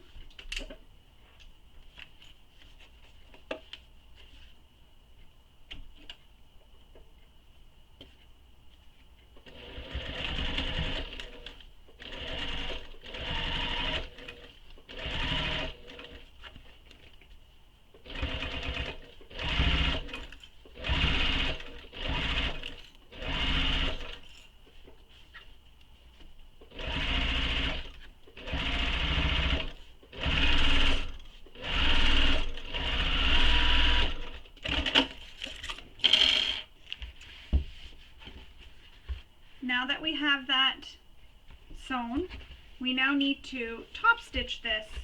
And I've used a material that cannot be pressed with my iron, so I'm just pressing this with my hands.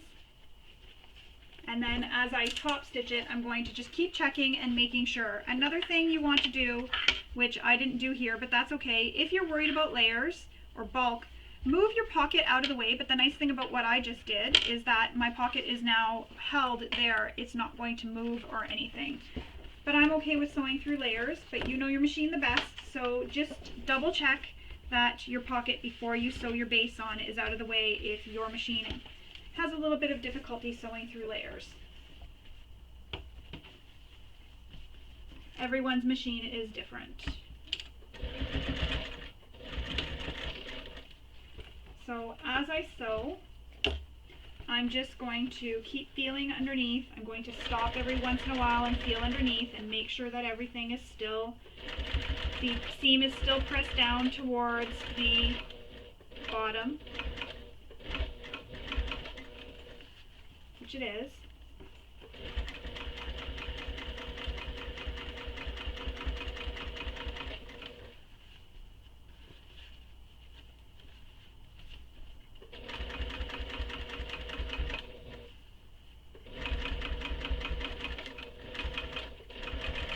Where you might run into the most problems is the area where your handles are.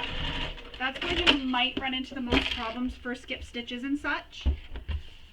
So if you're having problems there, I find using a bigger needle. So if you're using a 90-14 like I am currently, you can switch to a 116. You can also try a walking foot and see if that helps. That should help. I find it does. Now we need to repeat that process for the other panel. So the remaining exterior, clip it to the base. Line up your center points. It's very important so that all your handles line up as well. Another thing that'll help with that bulk is if you've cut your interfacing smaller. I also find that that helps. Having the interfacing out of the seam allowance really reduces any of the bulk you have as well. There we go. Now I'm going to stitch that as well with the seam allowance given in the pattern. Don't forget to return your stitch length back to the stitch length you use when you stitch.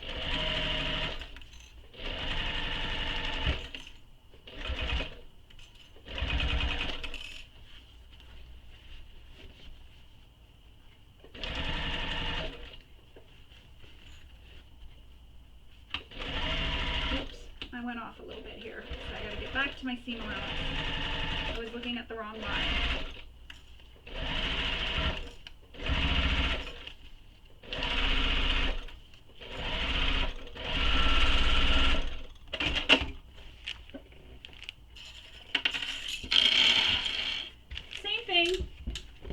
Press the panel so that the bottom seam is pressed away from the exterior top.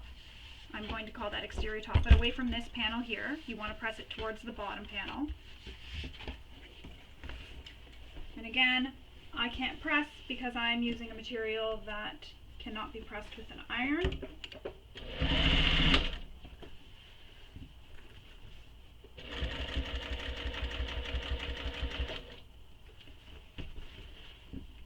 Make sure everything is pushed down.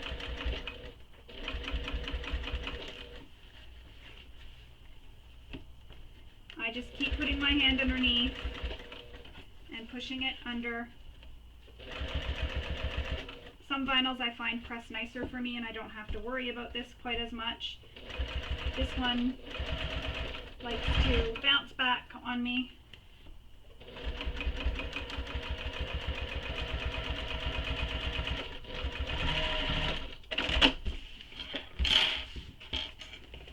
And that is how that looks when it is stitched together.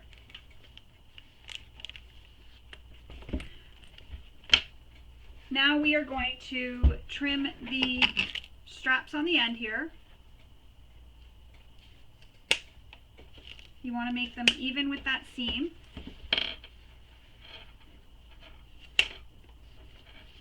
And yours is going to look a little bit different if you're doing the binding method because you will have, again, these turned down that amount that Kristen instructs you to do in the pattern. So yours may look a little bit different. Again, I'm showing you how to do the birth method with this, so that's why mine look a little bit different. So I'm going to set this to the side and we're going to move on. Kristen does say in the pattern, set this to the side and go take a break. Your exterior is done. I'm not going to take a break. I'm going to continue filming. So next, we're going to move on. Just put this to the side. So now we need our recessed zipper panels and our top zipper.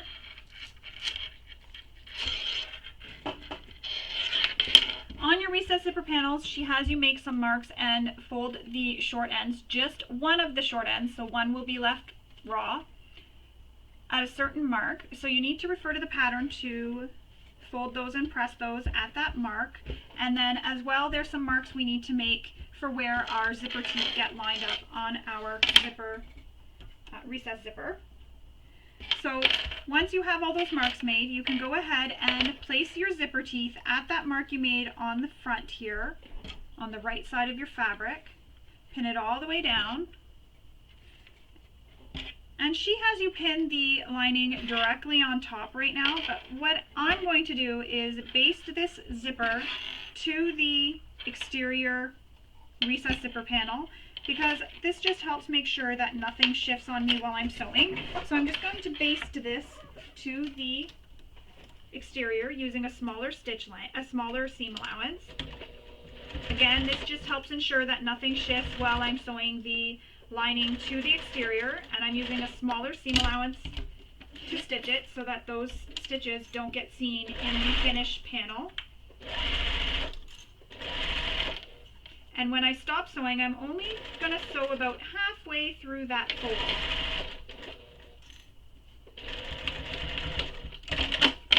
Now I'm going to put my lining panel directly on top, clip it all the way around,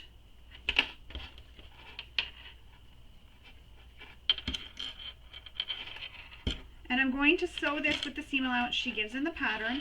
Pay special attention to the seam allowances because they do change from the short end to the long end, so pay special attention to those seam allowances.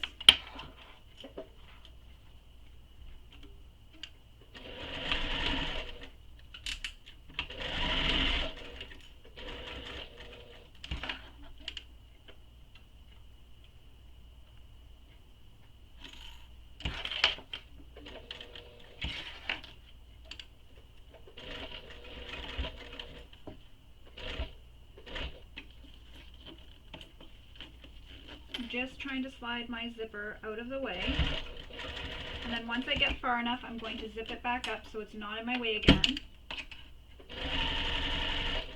And when you get to this end where your lining is, if you're finding the folds aren't quite lining up, you can adjust them and make it so that it does line up, even if it's just slightly different. Sometimes I find that happens.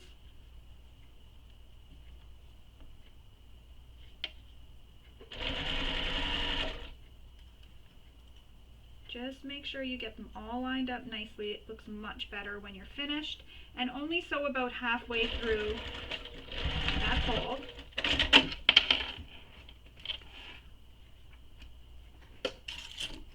Now what we're going to do is trim the corner and trim this side. Careful not to clip any of your stitches. So I've just clipped a piece that looks like this.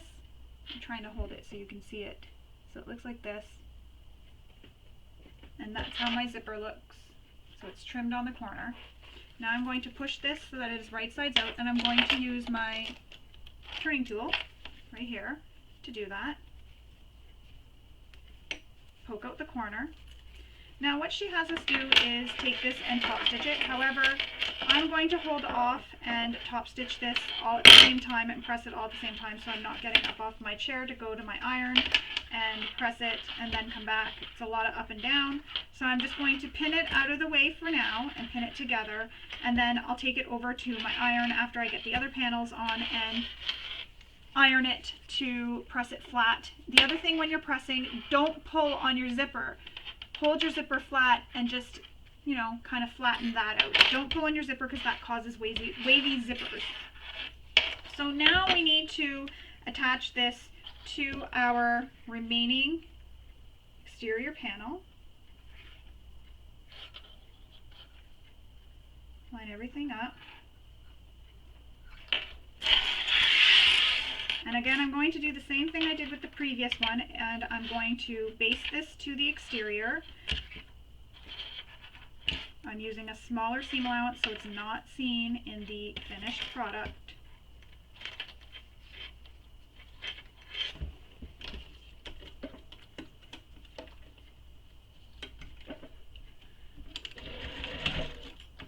And this just helps me hold everything in place. I'm not worrying about anything shifting on me when I attach my lining panel.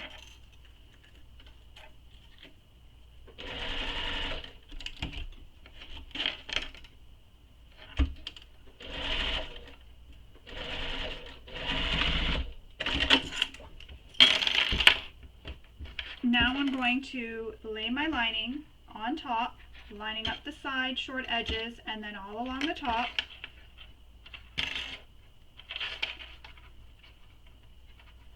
And then I'm going to sew up the side and then sew along across the long edge. Again, using the seam allowance she gives in the pattern.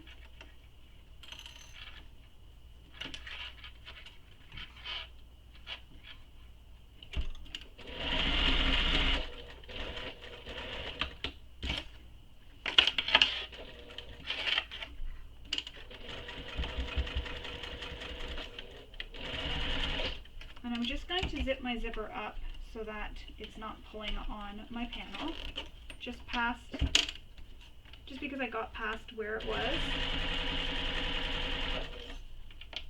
And again, same thing as I mentioned previously. If your, oops, I forgot to trim that thread. If your lining and your exterior don't match up, like the folds don't match up, go ahead and adjust to make them match up. You want everything to line up nicely when you're finished.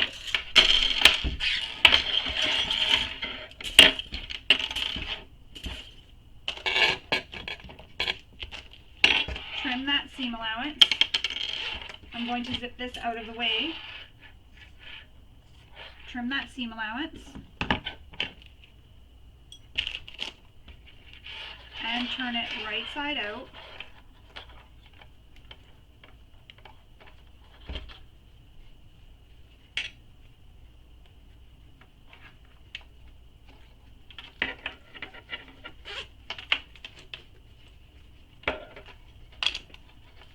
And then I'm going to use some clips to hold it again.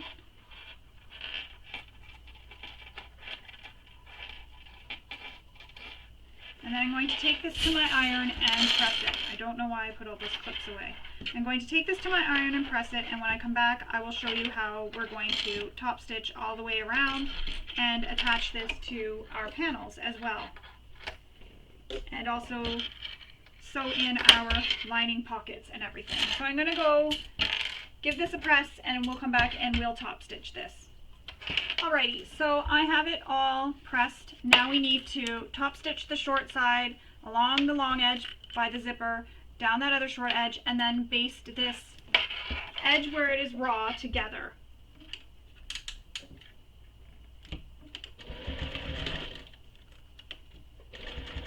And if you have a long dangly pull, just hold it out of the way so that you don't accidentally have it flip under your needle.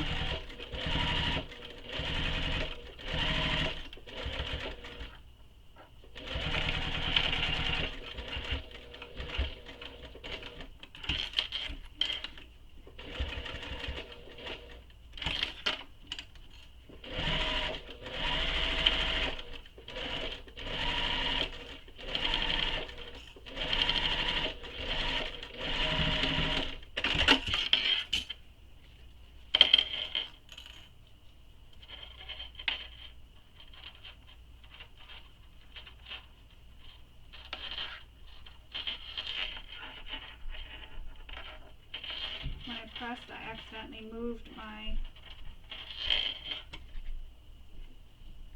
zippers here.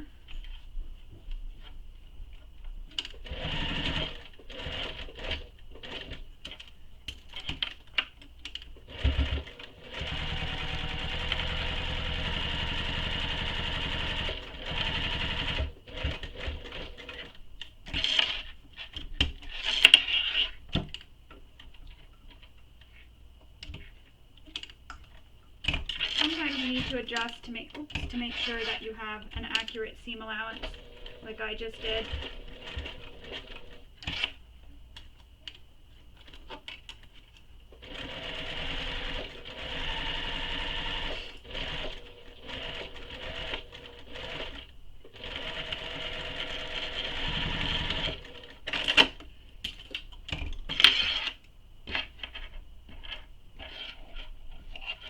Give it a little haircut, as I like to call it, because I have a lot of little frays.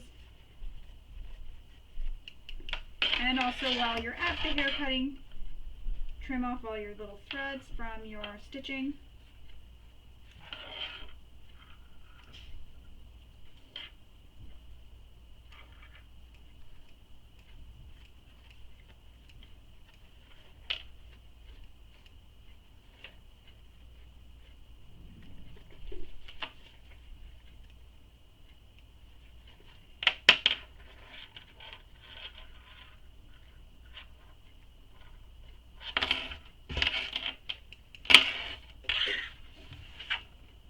You can tell I'm a sewist. I always have threads all over me. So there we go. That is what it looks like. Now we need to fold this in half and make our center marks. So fold it directly in half and then mark where the center is. I need to find my pencil.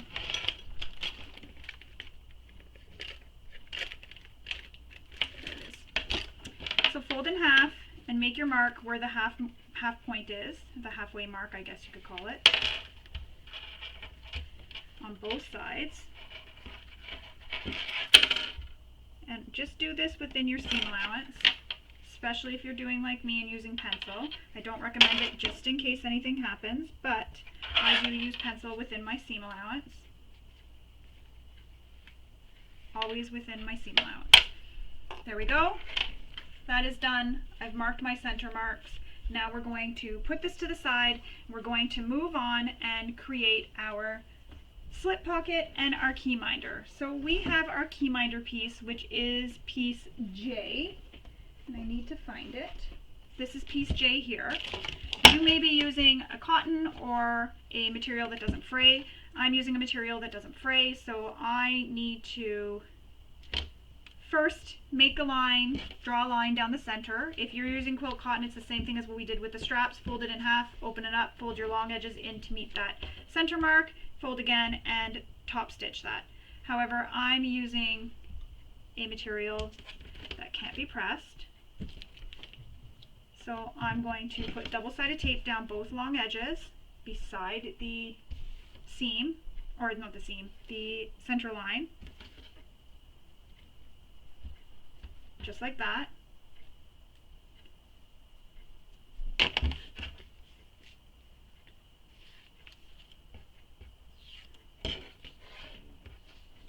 And then I'm going to press these long edges in to the center. And then I'm going to put it right against the center, just a little bit off, just so that when I fold this in half again, all that bulk from the material doesn't cause it to not fold very nice.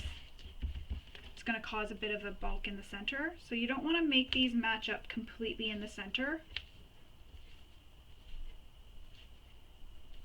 I don't find that's as bad when I'm using quilt cotton. Once you have that, you can then take it, fold it back in half again. So it's the same thing with quilt cotton, except for you're pressing it in the center the first time, then you're putting those long edges in to meet that center of crease. In my case, it was a center line.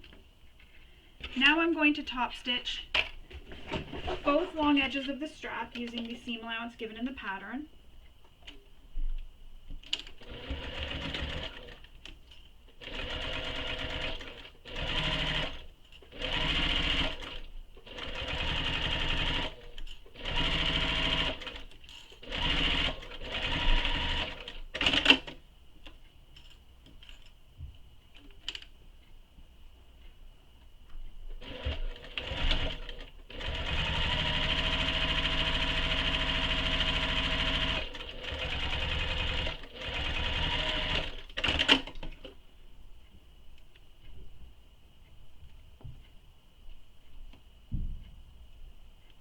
Alright, that is now done.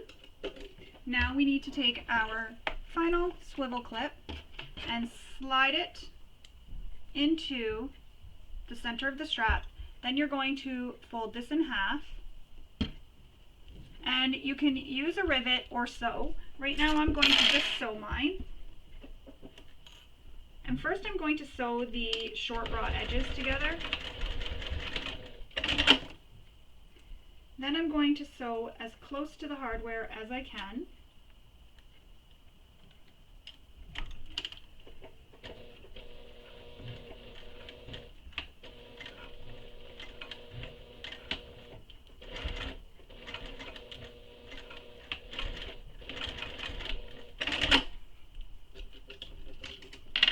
Again, snip all your threads. And I like to sew the short edges. It's a lot of S's to say there in one sentence. Sew the short edges because that holds it together so that when I'm sewing this into the bag, nothing shifts on me up at the top here. Wouldn't be the end of the world if it shifted a little bit, but that's okay. So there you go. That's our key minder. We're going to put this to the side for now. And then we need to take our slip pocket M piece you're going to place it right side up, and you're going to grab your trim pocket piece, which is piece N. And then we need to make some marks because we're going to fold these short edges in. So you need to make some marks and then fold those short edges in. Now, because I'm using a non-fraying material, I'll have to use some double-sided tape. However, you can just take yours to the iron and give it a press. So I'm going to go do that and come back, and then I'll show you how to finish the rest of this slip pocket. Alright, so I've placed my short edges together. Now we need to place your long edges together. So you need to fold it in half again.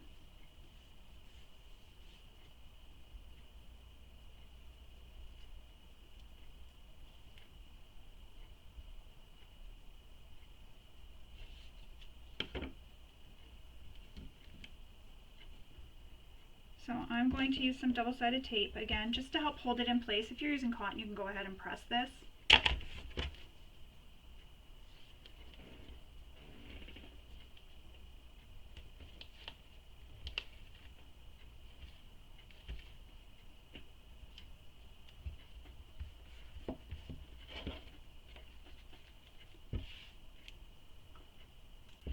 So now we're going to take this trim piece and we're going to center it on our panel.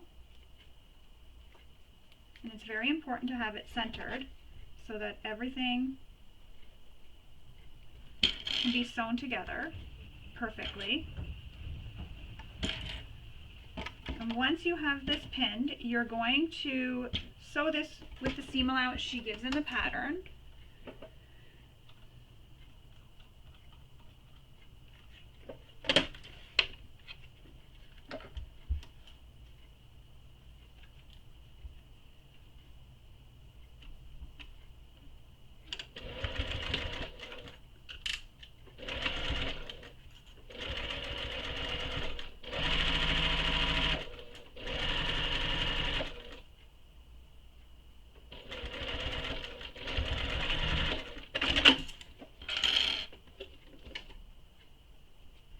Now we're going to take the bottom and fold it up.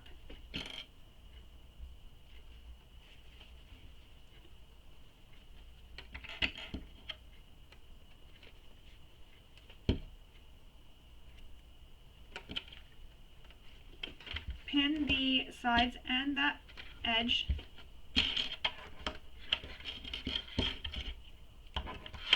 And then we're going to sew around, but we're going to leave a small turning gap.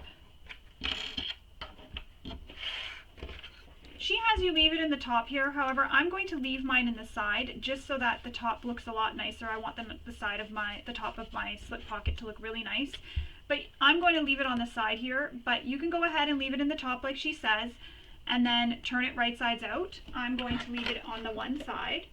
So sew this again with the seam allowance she gives in the pattern.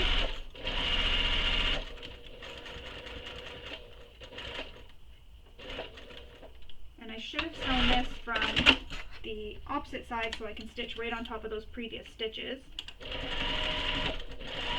So I'm leaving a hole in my side rather than on my top, just because I really want to have a nice top. And sometimes I find when I tuck in my seam allowance, I don't get as nice of a seam as I do when I just sew it straight across.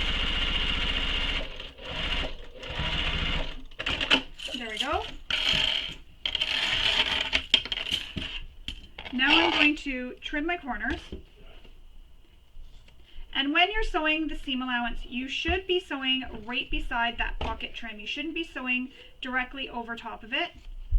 You should just be sewing right beside it. Ooh, did you see that go flying?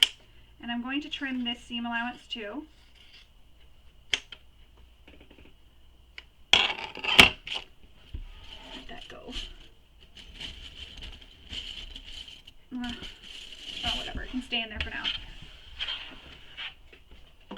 So now I'm going to turn this right sides out, and again, you've probably left aside a pocket, a hole in the top. I've left mine in the side, personal preference. Either way, they both result in the same finished product. So push all your corners out carefully.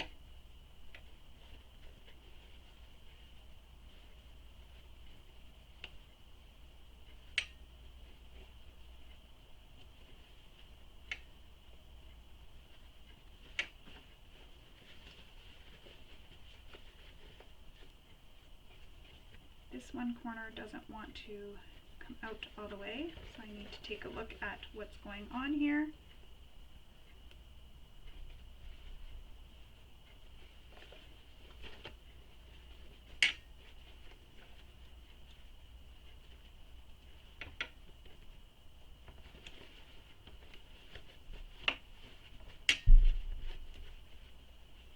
Alright, so once all your corners are pressed out, I know I have this one edge here that has the side opening. However, when I get this to attach this to the to the lining, that's going to close that up. So I'm going to take this to my iron and give it a really good press, and then I'll come back and show you how to attach this to your lining panel. So now we need to top stitch the top edge of this slip pocket.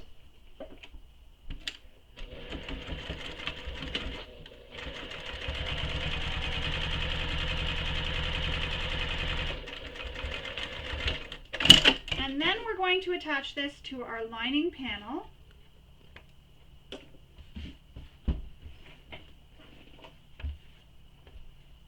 And I'm just going to see where we're attaching it.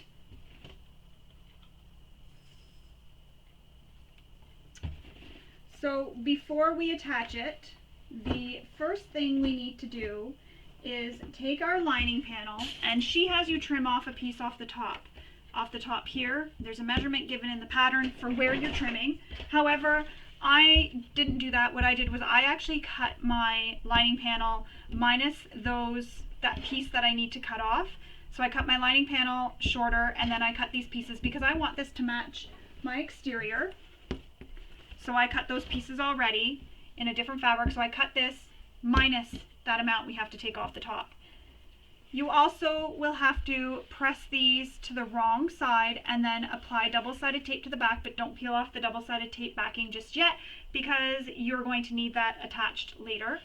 So I'm doing a birth bag. That is why I'm not bothering with turning that, or pressing that, sorry, to the wrong side, because I'm going to be showing you how to do this as a birth bag. However, as I mentioned previously, I did make the tote, so you can go ahead and view the tote pattern if you want to see how I did the birthed bag at the end. You could just fast forward and go to the end, or watch the whole thing just to see how it was done too, because there's lots of tips and tricks in there that I shared that I may not share in this bag because I don't really remember everything I said in both videos. So once you have that trimmed, you're then going to make a mark from the top down, and then you're going to place your slip pocket that we just created. Where did I put it? And there's Buddy. Your slip pocket that we just created, and you're going to pin it to the panel. So I'm going to go make some marks, and I'm also going to make the marks for where my zipper pocket facing is going to go to. So I'm going to put that on my panel. So I'm going to pin those both onto my panel now, and then I'll come back and we'll sew it all. So I've went ahead and I've attached my slip pocket where it needs to be, my zipper pocket overlay, and my key minder, all where they need to be placed on this panel. So I'm going to go ahead and sew the zipper pocket down one side, across the bottom, and back up the other side. Then I'm going to baste my key minder to my lining panel, and then we'll come back around and I'll show you how to stitch the zipper pocket overlay. Now when I stitch my slip pocket, I don't stitch on top of this little trim. I go below the trim and start below it. You can definitely stitch on that part, but it is a little bit shorter anyways because it was kept out of the seam allowance, so I just avoid it. I start underneath it and I back stitch there.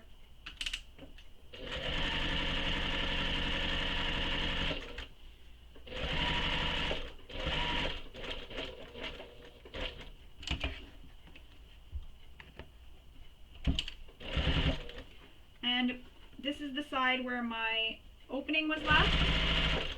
So now I'm closing up the opening at the same time.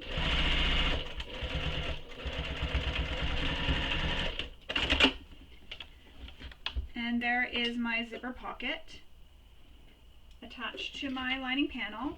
Now I'm going to baste my key minder to the panel.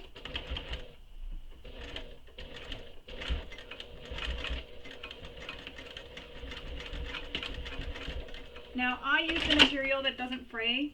There might be some issues when I attach the other part of my panel, so I will find that out when I get to it. So I may need to take this off and create a new one. We'll see when I get to it, just in case I have some issues with stitching. Oops, totally missed that. Now we need to stitch this zipper pocket overlay to our panel, because I've already placed it where she wanted it placed in the pattern. So I've placed it already. Now we're going to stitch the outer edge of this zipper pocket overlay. And what you need to do so that you don't have any back stitching is leave long tails at start and stop so that you can pull them through to the back.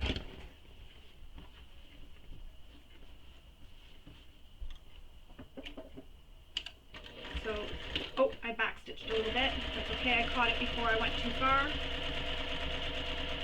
It's a habit to back stitch, not a bad habit to have when you're sewing. You can't even see it, so that's good. So stitch the outer edge of this zipper pocket overlay all the way around. And your zipper pocket overlay should have been cut from material that is non-fraying. So a vinyl, cork, faux leather. If you don't have any of those, what you can do is do the zipper facing as we did when we sewed the back pocket on. So you can repeat the zipper facing on this part here. So you just cut the same size as you did for the back pocket, and I back stitched again, but you can't tell because I used a coordinating thread, so that works out. But what you would have done if you didn't back stitch like I just did is you would have left long tails, pulled them through as we did previously, and tied them off. I kept back stitching because I'm talking while I'm working, but you can't tell anyways because my thread matches. So that's how that looks. Again, as I was saying, you can use your zipper facing, exact same thing as you did for the back pocket. You'll cut it the same size as this facing, or as this zipper pocket overlay. You'd cut it the same size as this. You do all the same instructions, but you'll follow the instructions for doing the zipper facing. So now we're going to start a little hole in the center, and I like to start this on this side, make sure my panel is out of the way, and then we're going to cut that out of that center. And I'm using duckbill scissors here, and this is just to ensure I don't trim any of the wrong materials. And this doesn't have to be perfect because this is never going to be seen unless the bag is deconstructed, and even then it doesn't really matter.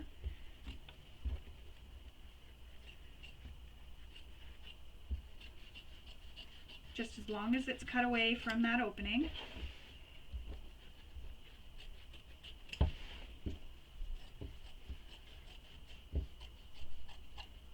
Just like that.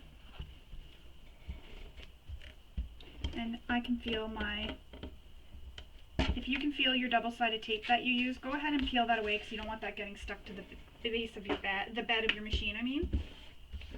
So it's cut away. See, mine doesn't look very pretty, but you can't tell when it's on this side. So there is how that will look. Now we're going to put this to the side for now and move on to the next step, and that will be creating a pocket for this zipper pocket overlay. So for this next step, we need our zipper pocket that is left, which is piece L, and our remaining zipper pocket zipper. So we're going to repeat the same steps as we did when we attached our zipper pocket to our exterior. So you're going to place the panel, the zipper pocket panel, right side up, and then your zipper on top right side up. So the wrong side of the zipper will be touching the right side of the zipper pocket panel. And then we're going to sew this with the seam allowance given in the pattern.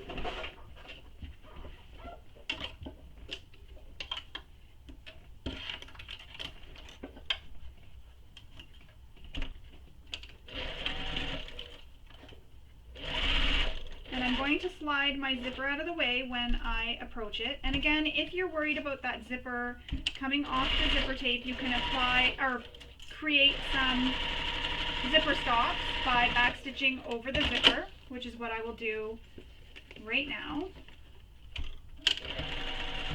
And that just creates a bar tack or a zipper stop, and it stops the pull from sliding off if you accidentally slide it too far.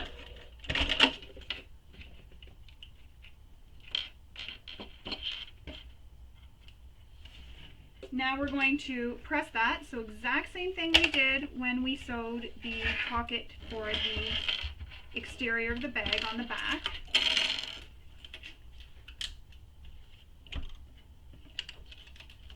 Again, if you have a dangly zipper pull, you'll want to move it out of the way. You can use a zipper foot for this step. Now, sorry buddy, lay your zipper pocket so it's face up again in front of you, and bring the edge of the zipper up to meet the top edge of that zipper pocket. Again, wrong side of the zipper against the right side of the zipper pocket. Pin it in place and sew it with the seam allowance given in the pattern. So that's how it looks. And when I look inside, this is the right side of the fabric inside this little tube. So sew this with the seam allowance given in the pattern.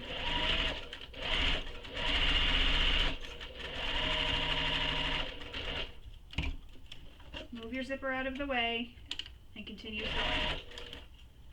After this, I will press it. I'm going to open up my zipper all the way just like I did for the back pocket, and I'm going to press this. And then I'm going to top stitch it, same way that I top stitched it when I top stitched this side for the exterior. Open up the zipper pocket, and that way there you can pull this out of the way. I just find it makes it a little bit easier on me.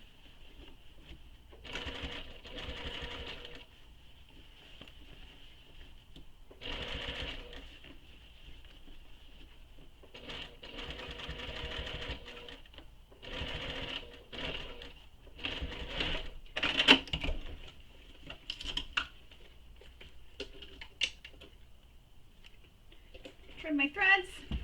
I'm going to zip this closed again, and with my zipper pocket facing up and my zipper to the left, create a crease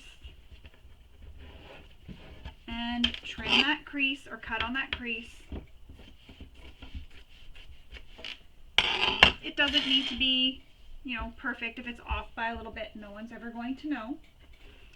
Need to grab that lining panel back, but first we need to apply double-sided tape again to the zipper.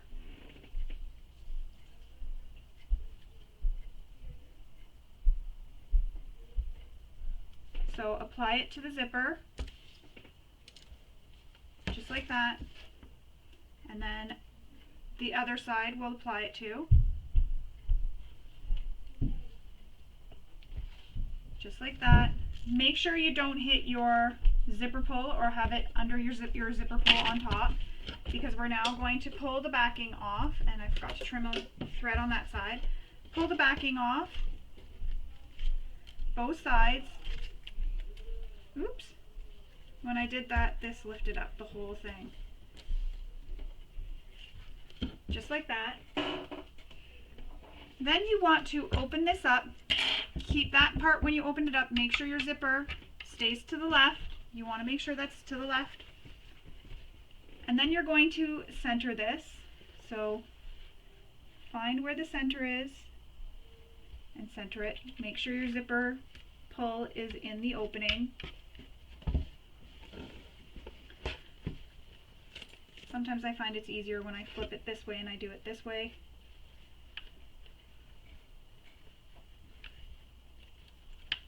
So get this centered in your zipper pocket opening, zipper pocket overlay opening.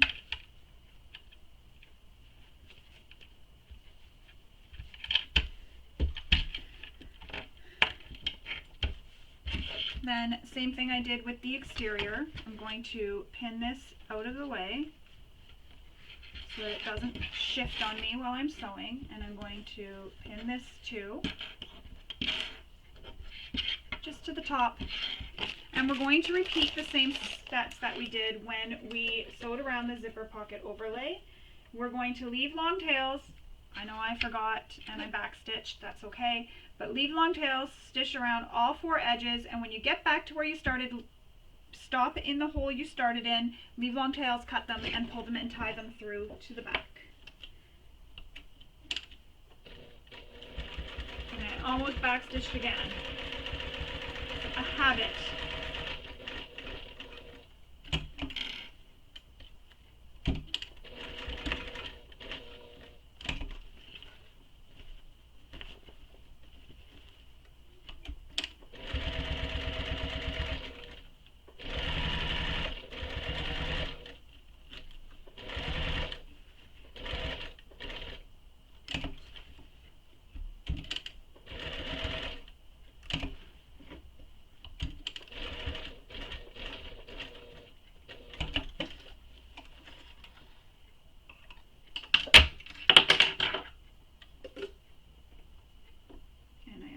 Cut that too short. So when I go to start again, I'm going to have issues of this not being pulled out enough. Alright, so now we need to pull those threads to the back because I've top stitched around that opening. Pull your threads to the back and tie them off.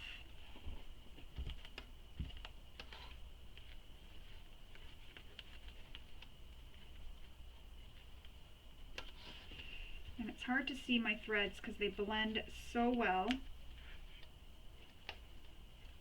And maybe if I put my glasses back on, I'd be able to see.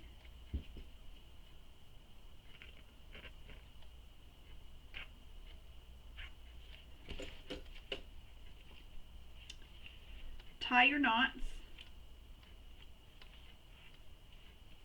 And again, I do the same thing, just grab 2 threads and tie them off together. I'm going to trim them so they're all the same length because it's making it really hard to make sure I'm tying them. Tie a knot, tie a really good knot. You can also add a little bit of fray stop or fray check on these too. That'll just help secure them a little bit more.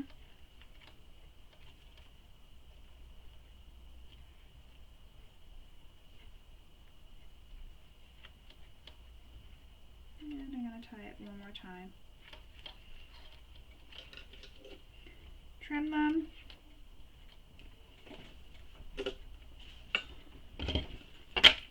Take out the pin. Take out the clips. Flip it back over. And again, same thing we did when we did the exterior one. Clip the bottom and the sides, and then sew the sides and the bottom with the seam allowance given in the pattern.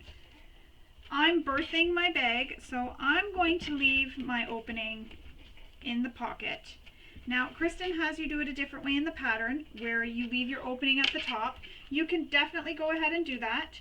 Leave the opening at the top. This is the way I do it, so you can choose to do the way she does it or this way. I'm leaving the opening in the pocket, and I'm going to show you what I do with that and how I birth my bag after. Either way, you get the bag finished and it's a beautiful bag. You can use either method that you prefer. So again, she leaves an opening in the top when you sew them right sides together. She leaves an opening at the top and then she turns it under. As I mentioned when I was sewing the slip pocket, I like to have my tops all nicely stitched. So I don't leave that. So I'm going to leave the opening in the pocket. So I'm just going to sew the sides. I'm just sewing my sides closed for now, not the bottom. And I'm going to make sure I backstitch at the bottom really good just to make sure that that doesn't undo when I'm birthing the bag.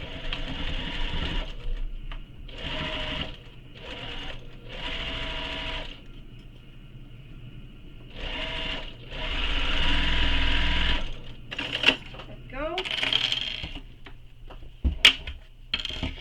So there is my zipper pocket, and I have the opening in the bottom of the bag right here, as you can see.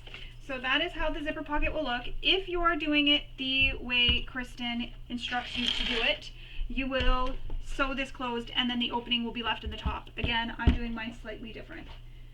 We are almost done. Now we are going to attach our recessed zipper panel to our exterior, or to our lining panel, and then we're going to attach these panels here, these top panels. So as I was mentioning before, I cut mine from a different color and yours are going to be folded down on the top, so make sure you have the top where the top is. Now when I'm using my bag, I like to have my key minder so it's near the front of my bag when I zip my bag closed. So I like my bag to zip this way, so my zipper is over here because I'm right-handed, so I wear it on my right shoulder. So I like to have it that way. But I mean, really, it's a personal preference. You can have it facing whatever way you want. So you're going to line up these center marks on your recessed zipper panel with the center mark of your lining panel. And the lining panel is right side up and the zipper panel is also right side up. So the lining of the zipper panel is touching the lining of your lining panel, just like this. And a test is to figure out to see if it's right is to pin it like this and then look at it like this will be how it is in your bag. So imagine the exterior's here and you can look at it this way, and if you're seeing the top of your zipper, so the side where your zipper pull is, you know you have this clipped correctly. If not, you need to flip it around. Once you have that pinned, go ahead and sew this with the seam allowance that she gives in the pattern. So I'm going to sew this with the seam allowance given in the pattern.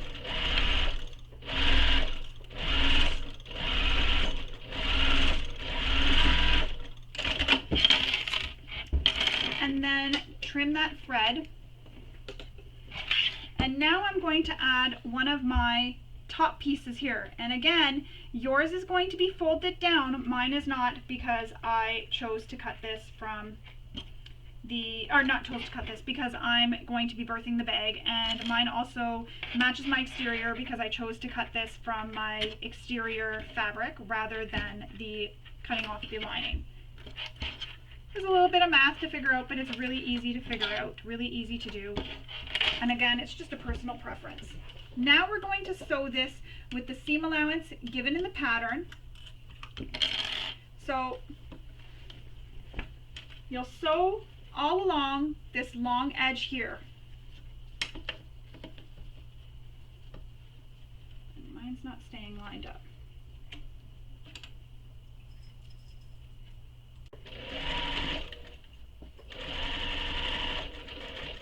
Just be careful your tail of your zipper isn't up. You don't want to sew that into that seam. And if this is the side where your key minder is, make sure the key minder is pointing downwards.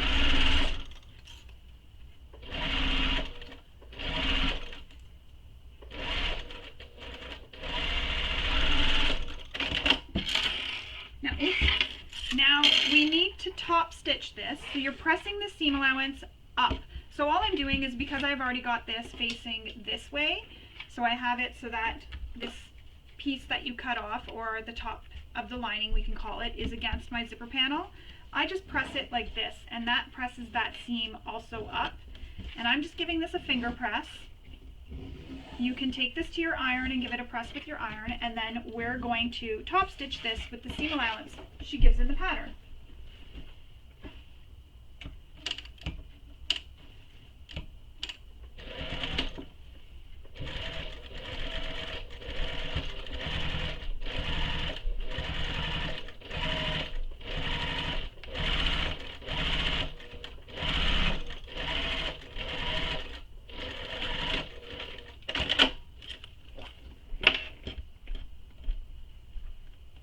Now we're going to repeat that whole process for the other side. So flip it around. I'm going to unclip this key minder. Take your recessed zipper panel, pull it up, line up those center marks. You can also check to see that your sides all line up when you're pinning. If they don't line up, you'll want to adjust it so that everything lines up properly. Pin your zipper panel to your lining panel, and then sew this with the seam allowance given in the pattern.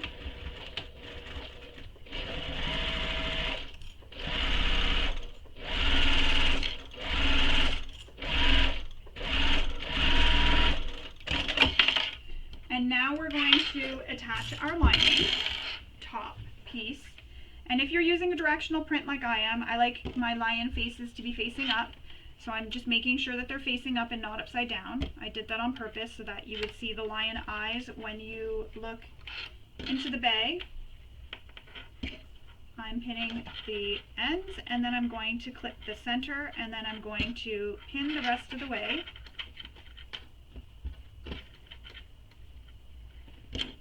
And this is where my key minder is, where I was a little bit worried about that bulk, because that is a lot of bulk with that key minder there. However, it should be okay.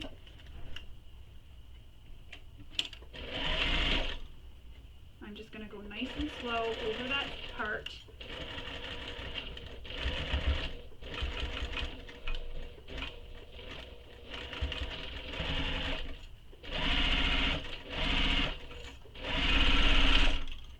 Sometimes I'm not 100% sure if my own machine is going to handle things.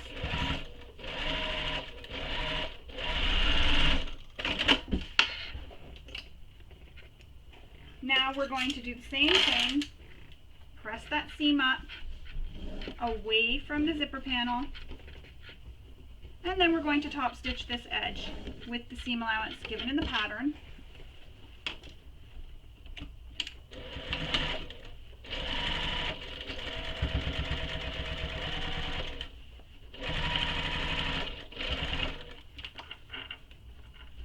Make sure your key minder is pointing down, and also be careful of your zipper. If you have a long dangly one such as I do, you don't want to accidentally hit it. Oh.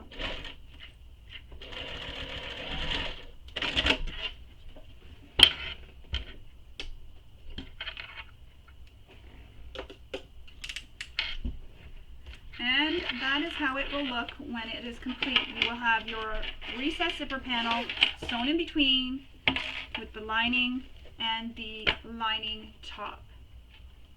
Now we are going to move on with the final assembly. I'm just going to zip that back closed. We are going to take the exterior zipper panels and we're going to put them facing each other, and we're going to clip the sides together all the way down, aligning up those sides.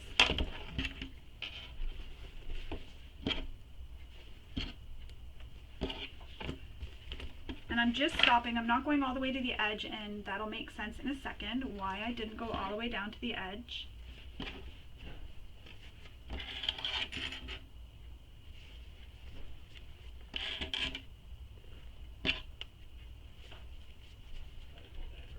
Now I'm going to align the seams where the A and B meet, just to make sure that everything lines up.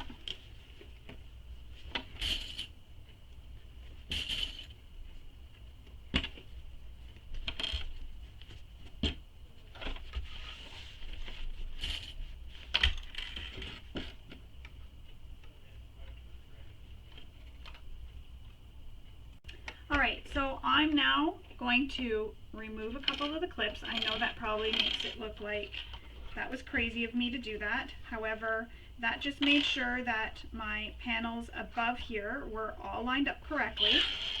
Now I've got those removed. You're going to do exactly as I'm doing. You're going to push this piece B piece up into the exterior here, and you're going to line up all these folds. So line them all up, place a clip to hold them. I'm using quite a bit of clips, but see how it looks there? So I've just taken it so these seams where we top stitched are all lined up. So again, there's B, push it in, fold it in half, line up your seams, just like that. Clip the sides, and it'll look like that. So again, I'm going to push that out. So say this is how it looked. You can see the seams here, both the seams on both sides. We want to push this in so that those two seams here that were on the sides where we sewed the base to the exterior line up.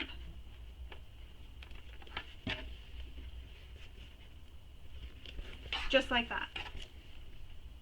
And you see it's got a little indent here in the middle. Now we're going to sew these sides with the seam allowance given in the pattern. My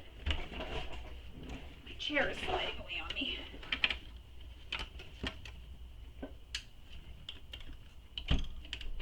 And because you have your folded edge, if you're doing it that way, folded down, you want that pushed up and flat. You don't want it folded while you're doing this. So make sure it's pushed up and flat. And you're starting from the raw edge, going all the way down to the bottom of the bag.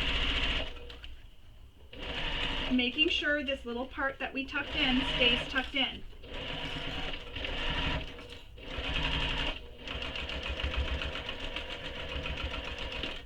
Now I'm going to go over that stitching one more time just for extra security.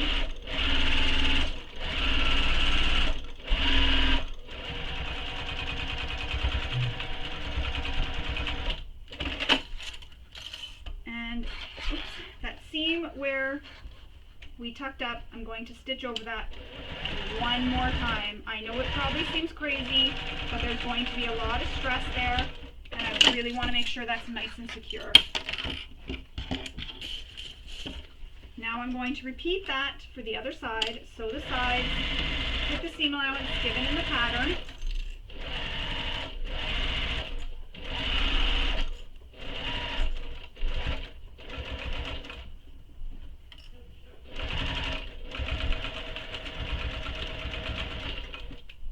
And then back up to the top again and stitch over that. So from raw edge all the way down to where this is folded.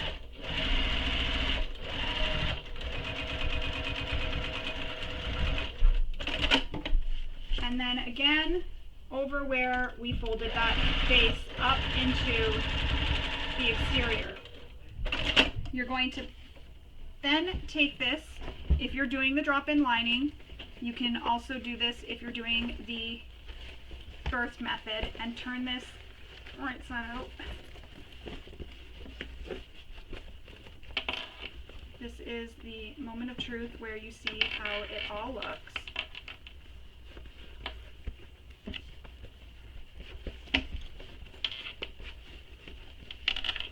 Get it all pushed out. Mine is giving me problems, so I'm going to fix this. I'm going to keep pushing it out, and then I'm going to come back. Alright, so I got it fixed. So that's how the base is going to look. You're going to have, oops, it's upside down. You're going to have these little triangles on each side. That's how the bag is looking, front and back. Now we need our lining, and we are going to fold the lining. We're going to make sure our key minder is clipped out of the way. Open the recessed zipper panel all the way. And again, if you're doing a drop-in method, this is going to look a little bit different.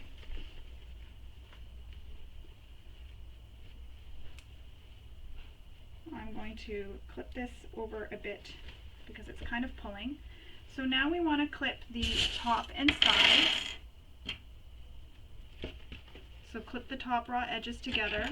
Pay special attention to the sides where your lining panel meets that top piece you sewed in, so the seams all match up.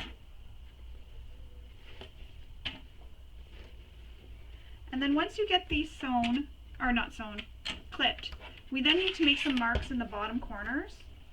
She gives a measurement in the pattern, so you'll want to refer to that. So once I have this all clipped, I'm going to show you how it looks all clipped. And then I'm going to go and make that measurement and those marks. And this is for the boxing of the corners. So I'm going to make that mark. And then I'm going to come back and show you what to do next with the corners and how to box it and how to finish sewing this lining. So that's how it looks all clipped. I'm going to go make the marks from my box corners, and again, that measurement is given in the pattern, so you'll want to refer to that, and then I'm going to come back and show you how to sew the rest of this. Okay, so I've made my marks here for where my box corners are. Now we're going to, I'm going to actually add a clip back there. Now we're going to sew up from the box corner up to the top. And again, this is going to stay unfolded. You don't want to have that folded down right now. You want that opened up. So start at the bottom and sew your way up, and pay special attention because she gives special instructions for how to sew this with a specific seam allowance. So you'll want to refer to that in the pattern. So back stitch at start and stop.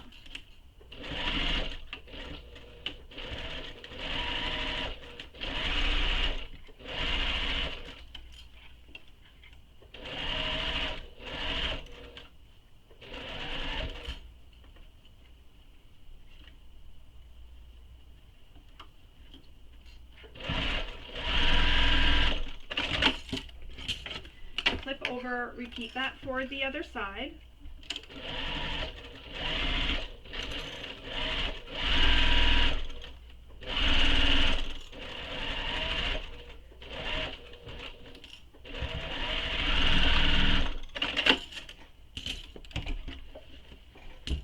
Now we're going to take our bag, and I like to reach my hand in, and you're going to make this come to a point, or make it into a triangle, and you're going to sew along that line that you made. So form the triangle,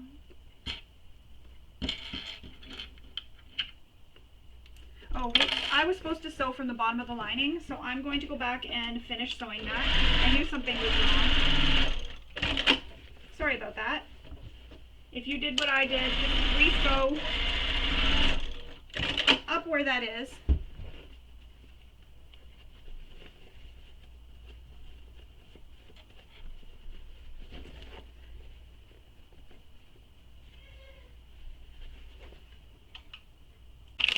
Okay, so continuing on, we're going to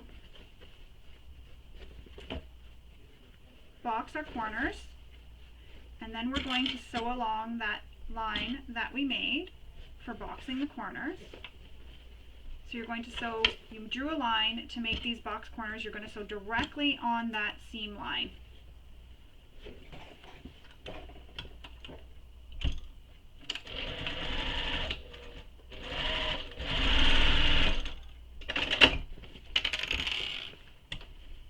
And then what you're going to do is trim the seam allowance. What I also like to do is stitch over this as well.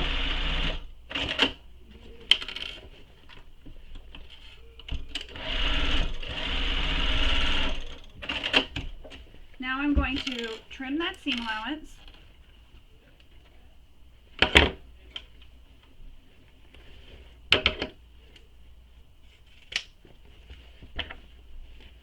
I'm also going to trim the seam allowance up the sides, just to help reduce some of the bulk.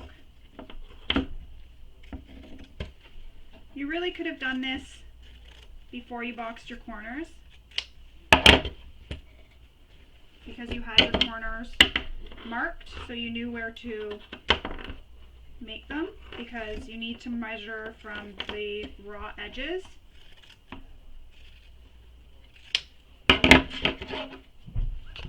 Just like that. So I'm going to do a birthed bag. So I don't have any edges turned under. However, if you're doing a drop-in lining, you will have your top edges. So that, by the way, that's how the lining looks when it's all sewn. But you will have these top edges turned down. I don't. So I want to make sure my zipper is going to face the correct way once my bag is all put together. So I'm going to lay it inside, and I'm just going to make sure that my zipper is going to face the right way once I get it all sewn together, because like I said, this is the front of my bag and I like my zippers to point in the same direction. So it does. Unfortunately, my zipper pocket is going to zip the wrong way. So now I'm going to take this out, and this is just what I do just to make sure that this is all facing the right way. I'm going to take this out, and I'm going to put this into the exterior, the lining, just like that. and it's going to be a bit of a tighter fit. Press the seams open. Oh, before I move on, I should have trimmed those seams. I'm going to trim those seam allowances. I'm going to turn my exterior back right side out and trim my seam allowances. So I'm going to pause the video and go do that, and then I'll come back and finish showing you how to sew the exterior to the lining for a birthed bag. Alright, so I've trimmed the seam allowances on my exterior. I'm going to leave my exterior wrong sides out, and I'm going to put my lining so it is right sides out. And again, I know what side my pockets were going to be on, so that is okay. I now remember from when I did it previously before I stopped the recording to trim my seam allowances. I want to line up these seams. You can press the seams open and line them up.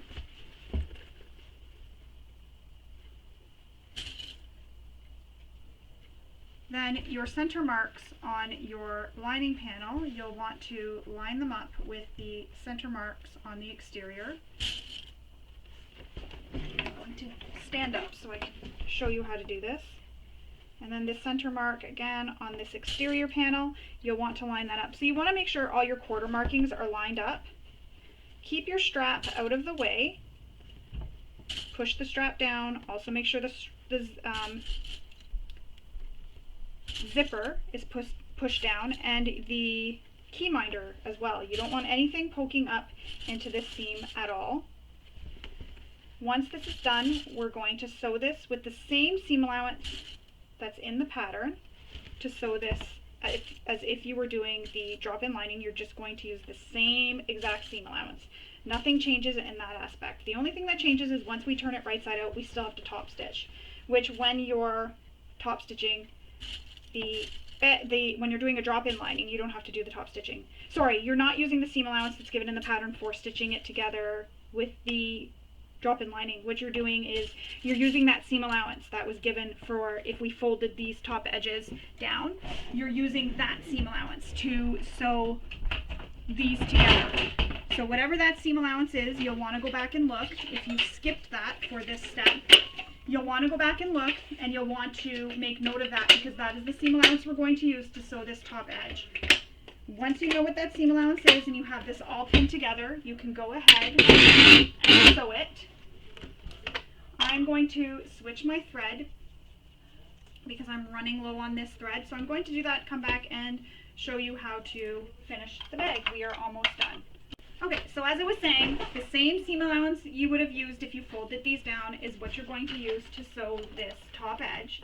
So go ahead and sew that top edge. Right now they are right sides together. Don't forget to backstitch at start and stop. And sew all the way around the panels, sewing the lining to the exterior.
So there it is. I stitched all the way around the top. Now I'm going to reach into my pocket, and that is where you needed to have your zipper pocket open.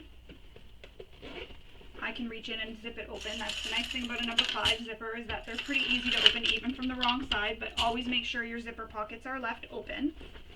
And then you're going to pull the bag out through the opening in the zipper pocket. Take your time, try not to pull try to push the bag rather than pulling it. So I'm just going to keep doing this until the bag comes all the way out of this pocket.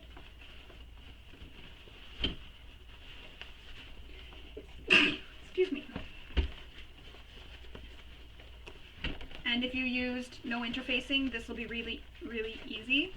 It'll be a little bit more difficult if you used some Decoville Heavy or Peltex on the bottom, if you use Peltex, because that's a little bit stiffer, so that makes it a little bit harder.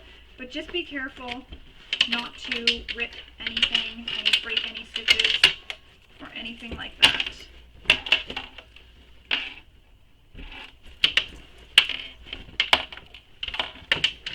Now you want to reach into your pocket and push out those corners at the bottom again, so you get nice corners at the bottom again. And I'm going to wait to close my pocket just until we're done and everything is all top stitched. But I will push my pocket back into my bag. And then I'm going to take this over to my iron and I'm going to top stitch this whole edge. So I'm going to press this back down into the bag and I'm going to top stitch this whole edge. So first I'm going to go press this with my iron. So I'll go press and I'll come back.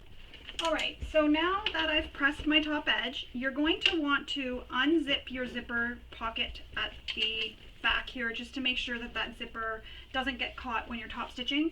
I've also turned mine so my lining is facing out, so in case you're wondering why my lining is facing out, as you see I don't have a free arm on my machine, so I can't top stitch this with the bag the other way out because I don't have that free arm to wrap my bag around.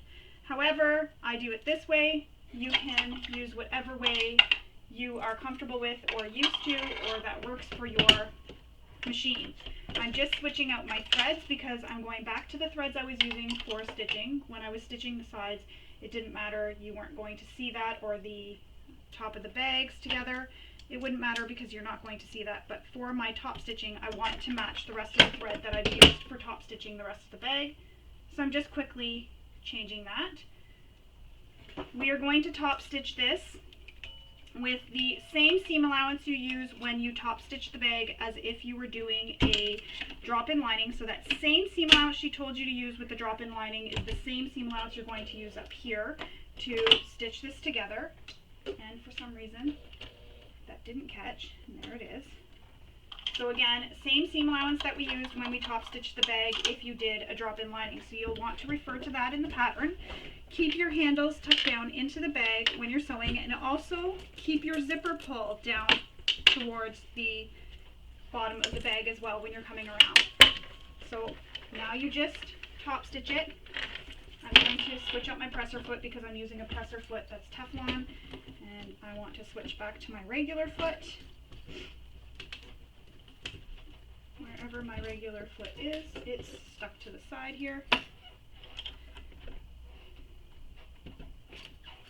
There we go. So now I'm going to top stitch my bag. Again, make sure your zipper pull stays out of the way, as well as your key minder. You don't want to stitch over those. You're just top stitching around the entire bag. So go ahead and start top stitching.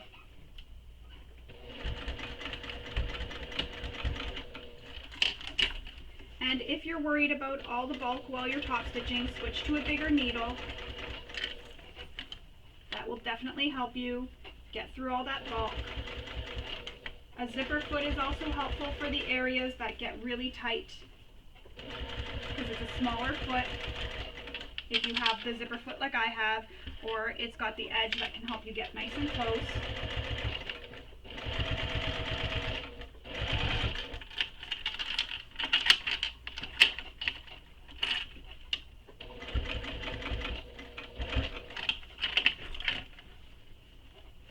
This is always the most exciting part for me because we are almost done.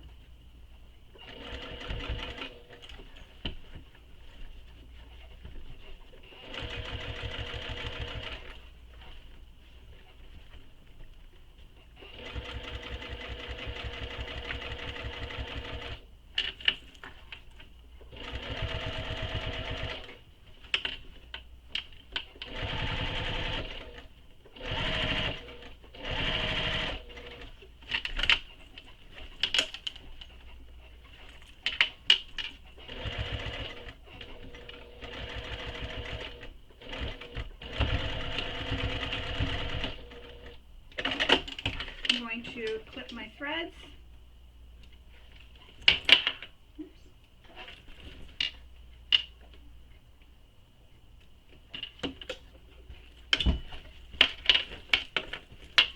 Turn the bag back so it is exterior sides out. Push everything back in. This is why I also left that lining pocket still open, because you need to reach in and get those corners really pushed out again. So that's why I like to leave the zipper pocket open, because it's just easier to reach in through the zipper pocket rather than just trying to do this from the lining and pushing down in the lining. While you still have to push the lining corners in, it's just easier to push those exterior corners out from the wrong side of the bag. And I'm just kind of pressing this too, just to give it a crease where those triangles are.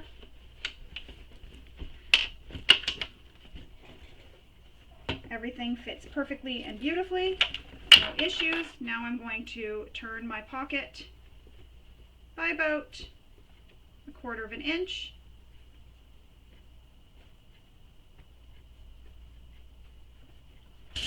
And I know I said I don't give measurements in the pattern for the pattern, but this is a little bit different, so that's why I gave you that measurement. So just like that. Then I'm going to stitch this closed, so return back to your regular stitch length.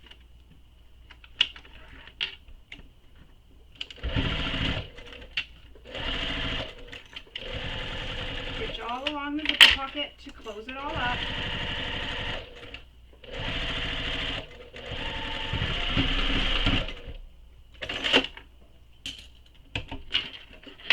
And we have just one more thing to do.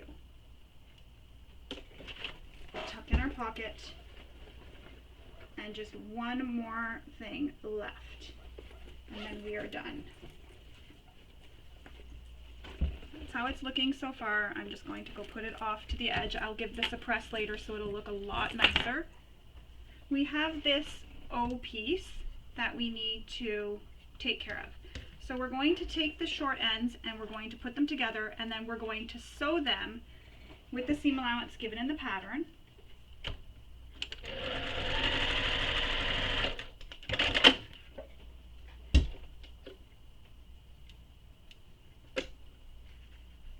Then we're going to press the seam away from, press the fabrics away from the seam allowance, so open it up and press it away, and then top stitch on both sides of that seam.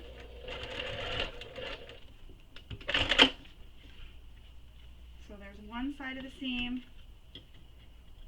and I forgot to increase my stitch length.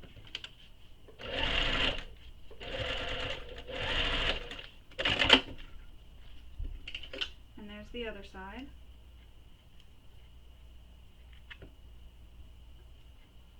And this is where you can choose what snap you're going to use, because we're going to be installing a snap on this. I'm going to use a cam snap, so I'm going to go grab the cam snaps as soon as I'm done showing you the rest of this first. Then we're going to, using double-sided tape, we're going to put double-sided tape down the center of the seam. So I'm going to grab my double-sided tape and put it down the center of the seam, all the way down.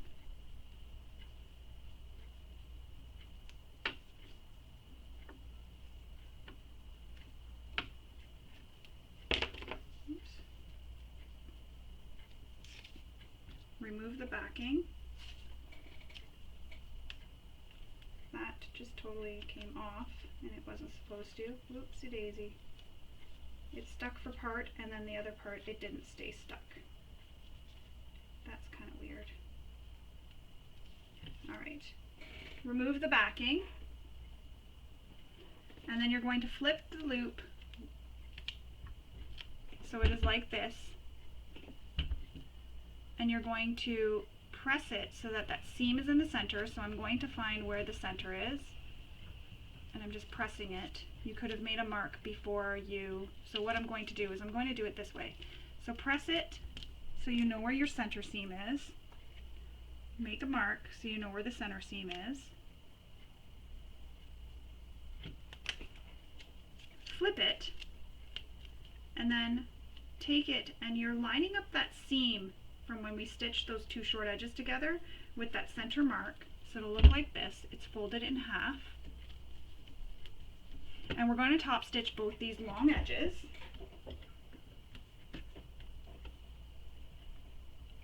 This is where I need to switch back to my other foot.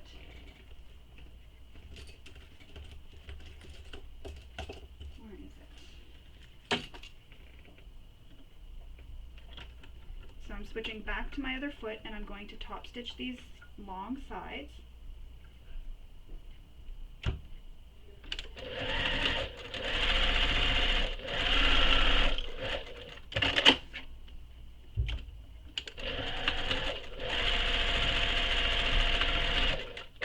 You'll want to clip the threads and then grab your snaps that you're using. So I'm going to go grab my snaps and I will be right back.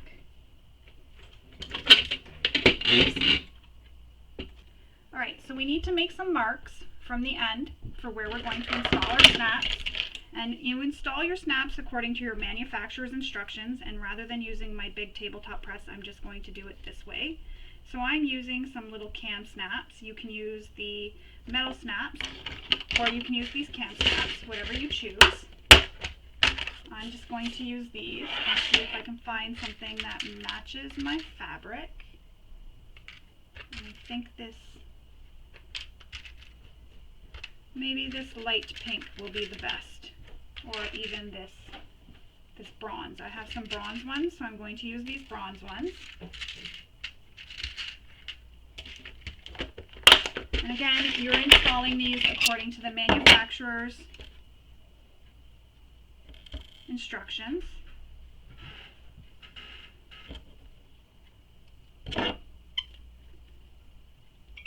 Normally I would use my tabletop press, but I don't want to have to go digging out all my dies and everything, so I'm just going to use the hand press and press it on the edge of the table. So when you install one snap, you want the other snap to be installed so that it snaps over that. So it will have to be opposite.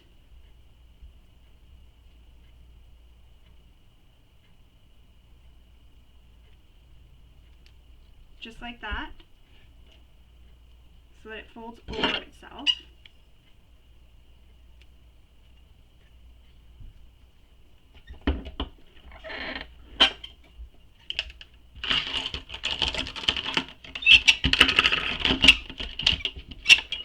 I'm just going to put this away and come back and finish showing you how to install this.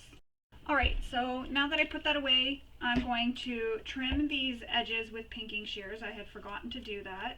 So if you forgot, now's the good time to do that. Just be careful you don't snip your stitches or a cat's nose.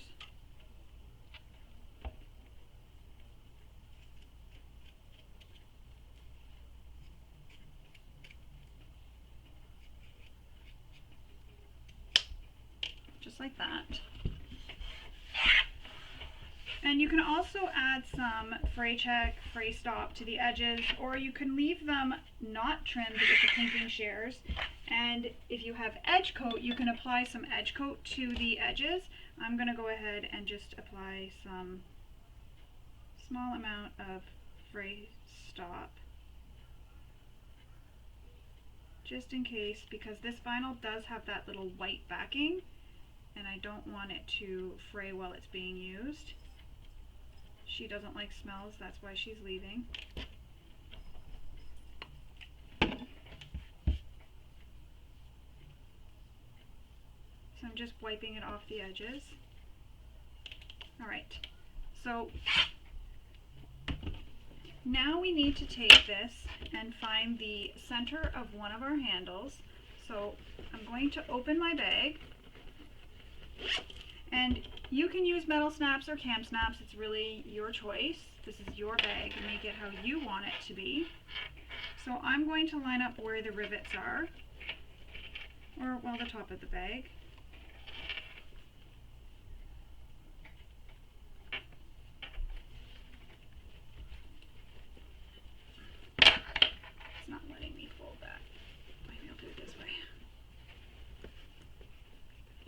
So you want to find the middle of your handle. So that's the middle right there.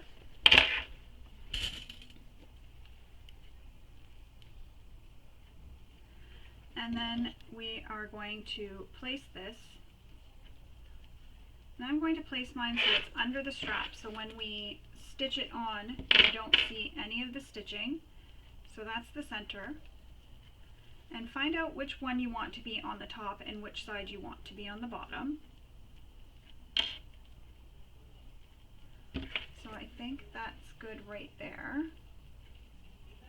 And another thing you want to check and see is check to see that this wraps around good without really struggling too much. If it doesn't, you may want to recut this and re-sew it if it struggles too much. So maybe try that. I know you've probably already installed your snap, but if you haven't, maybe give it a try before you install your snap with the overlap of where the snap would be, just so that you make sure this fits, because different cording in the middle or rope in the middle will make your straps a little bit thicker. And if you made flat straps, it'll be different that way too. So again, find the center, pin it, and we're going to sew it. And I'm going to sew it right on top of the seam we made, or the stitching we made when we stitched the handles. So I'm just going to go right over top of that stitching again, just so that I'm not making a new set of stitching on my handles. So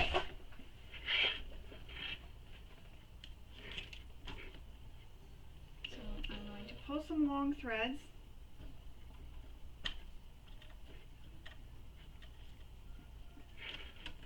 Alright, and I'm going to stitch this in place.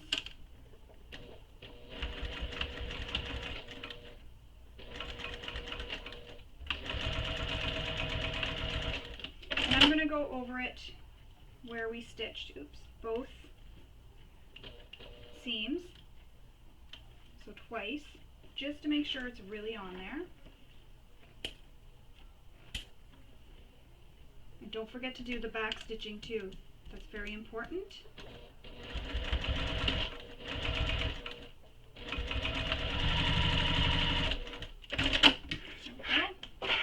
Trim all your threads. And these will be great to have on here, this little piece, for when you wear this crossbody. It'll keep the straps together, or the handles, sorry, together. They won't be flopping around on you.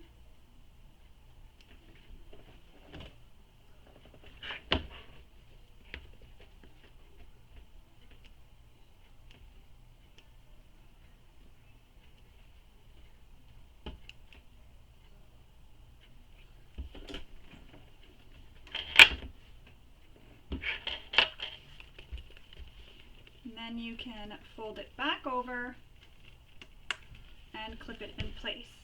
I'm just going to move my machine out of the way for a moment, because now we are done, and I just want to clip on my strap.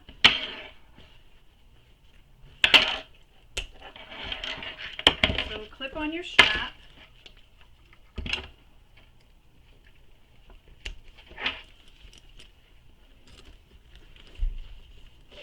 Zip up all your zippers. You can check again to make sure you have everything sewn, so your zipper pocket, just in case you did forget to sew your zipper pocket closed, now is a good time to check to make sure that you've closed it.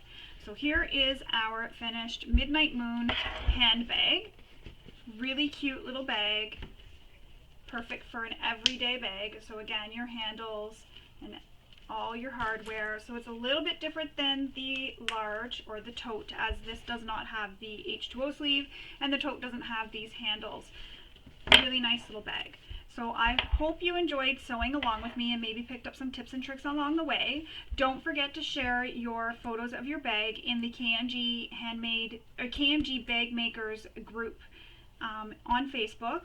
And don't forget to use the hashtags that are in the pattern when you're posting on social media, so that Kristen can find your bags and be able to ooh and ah over them.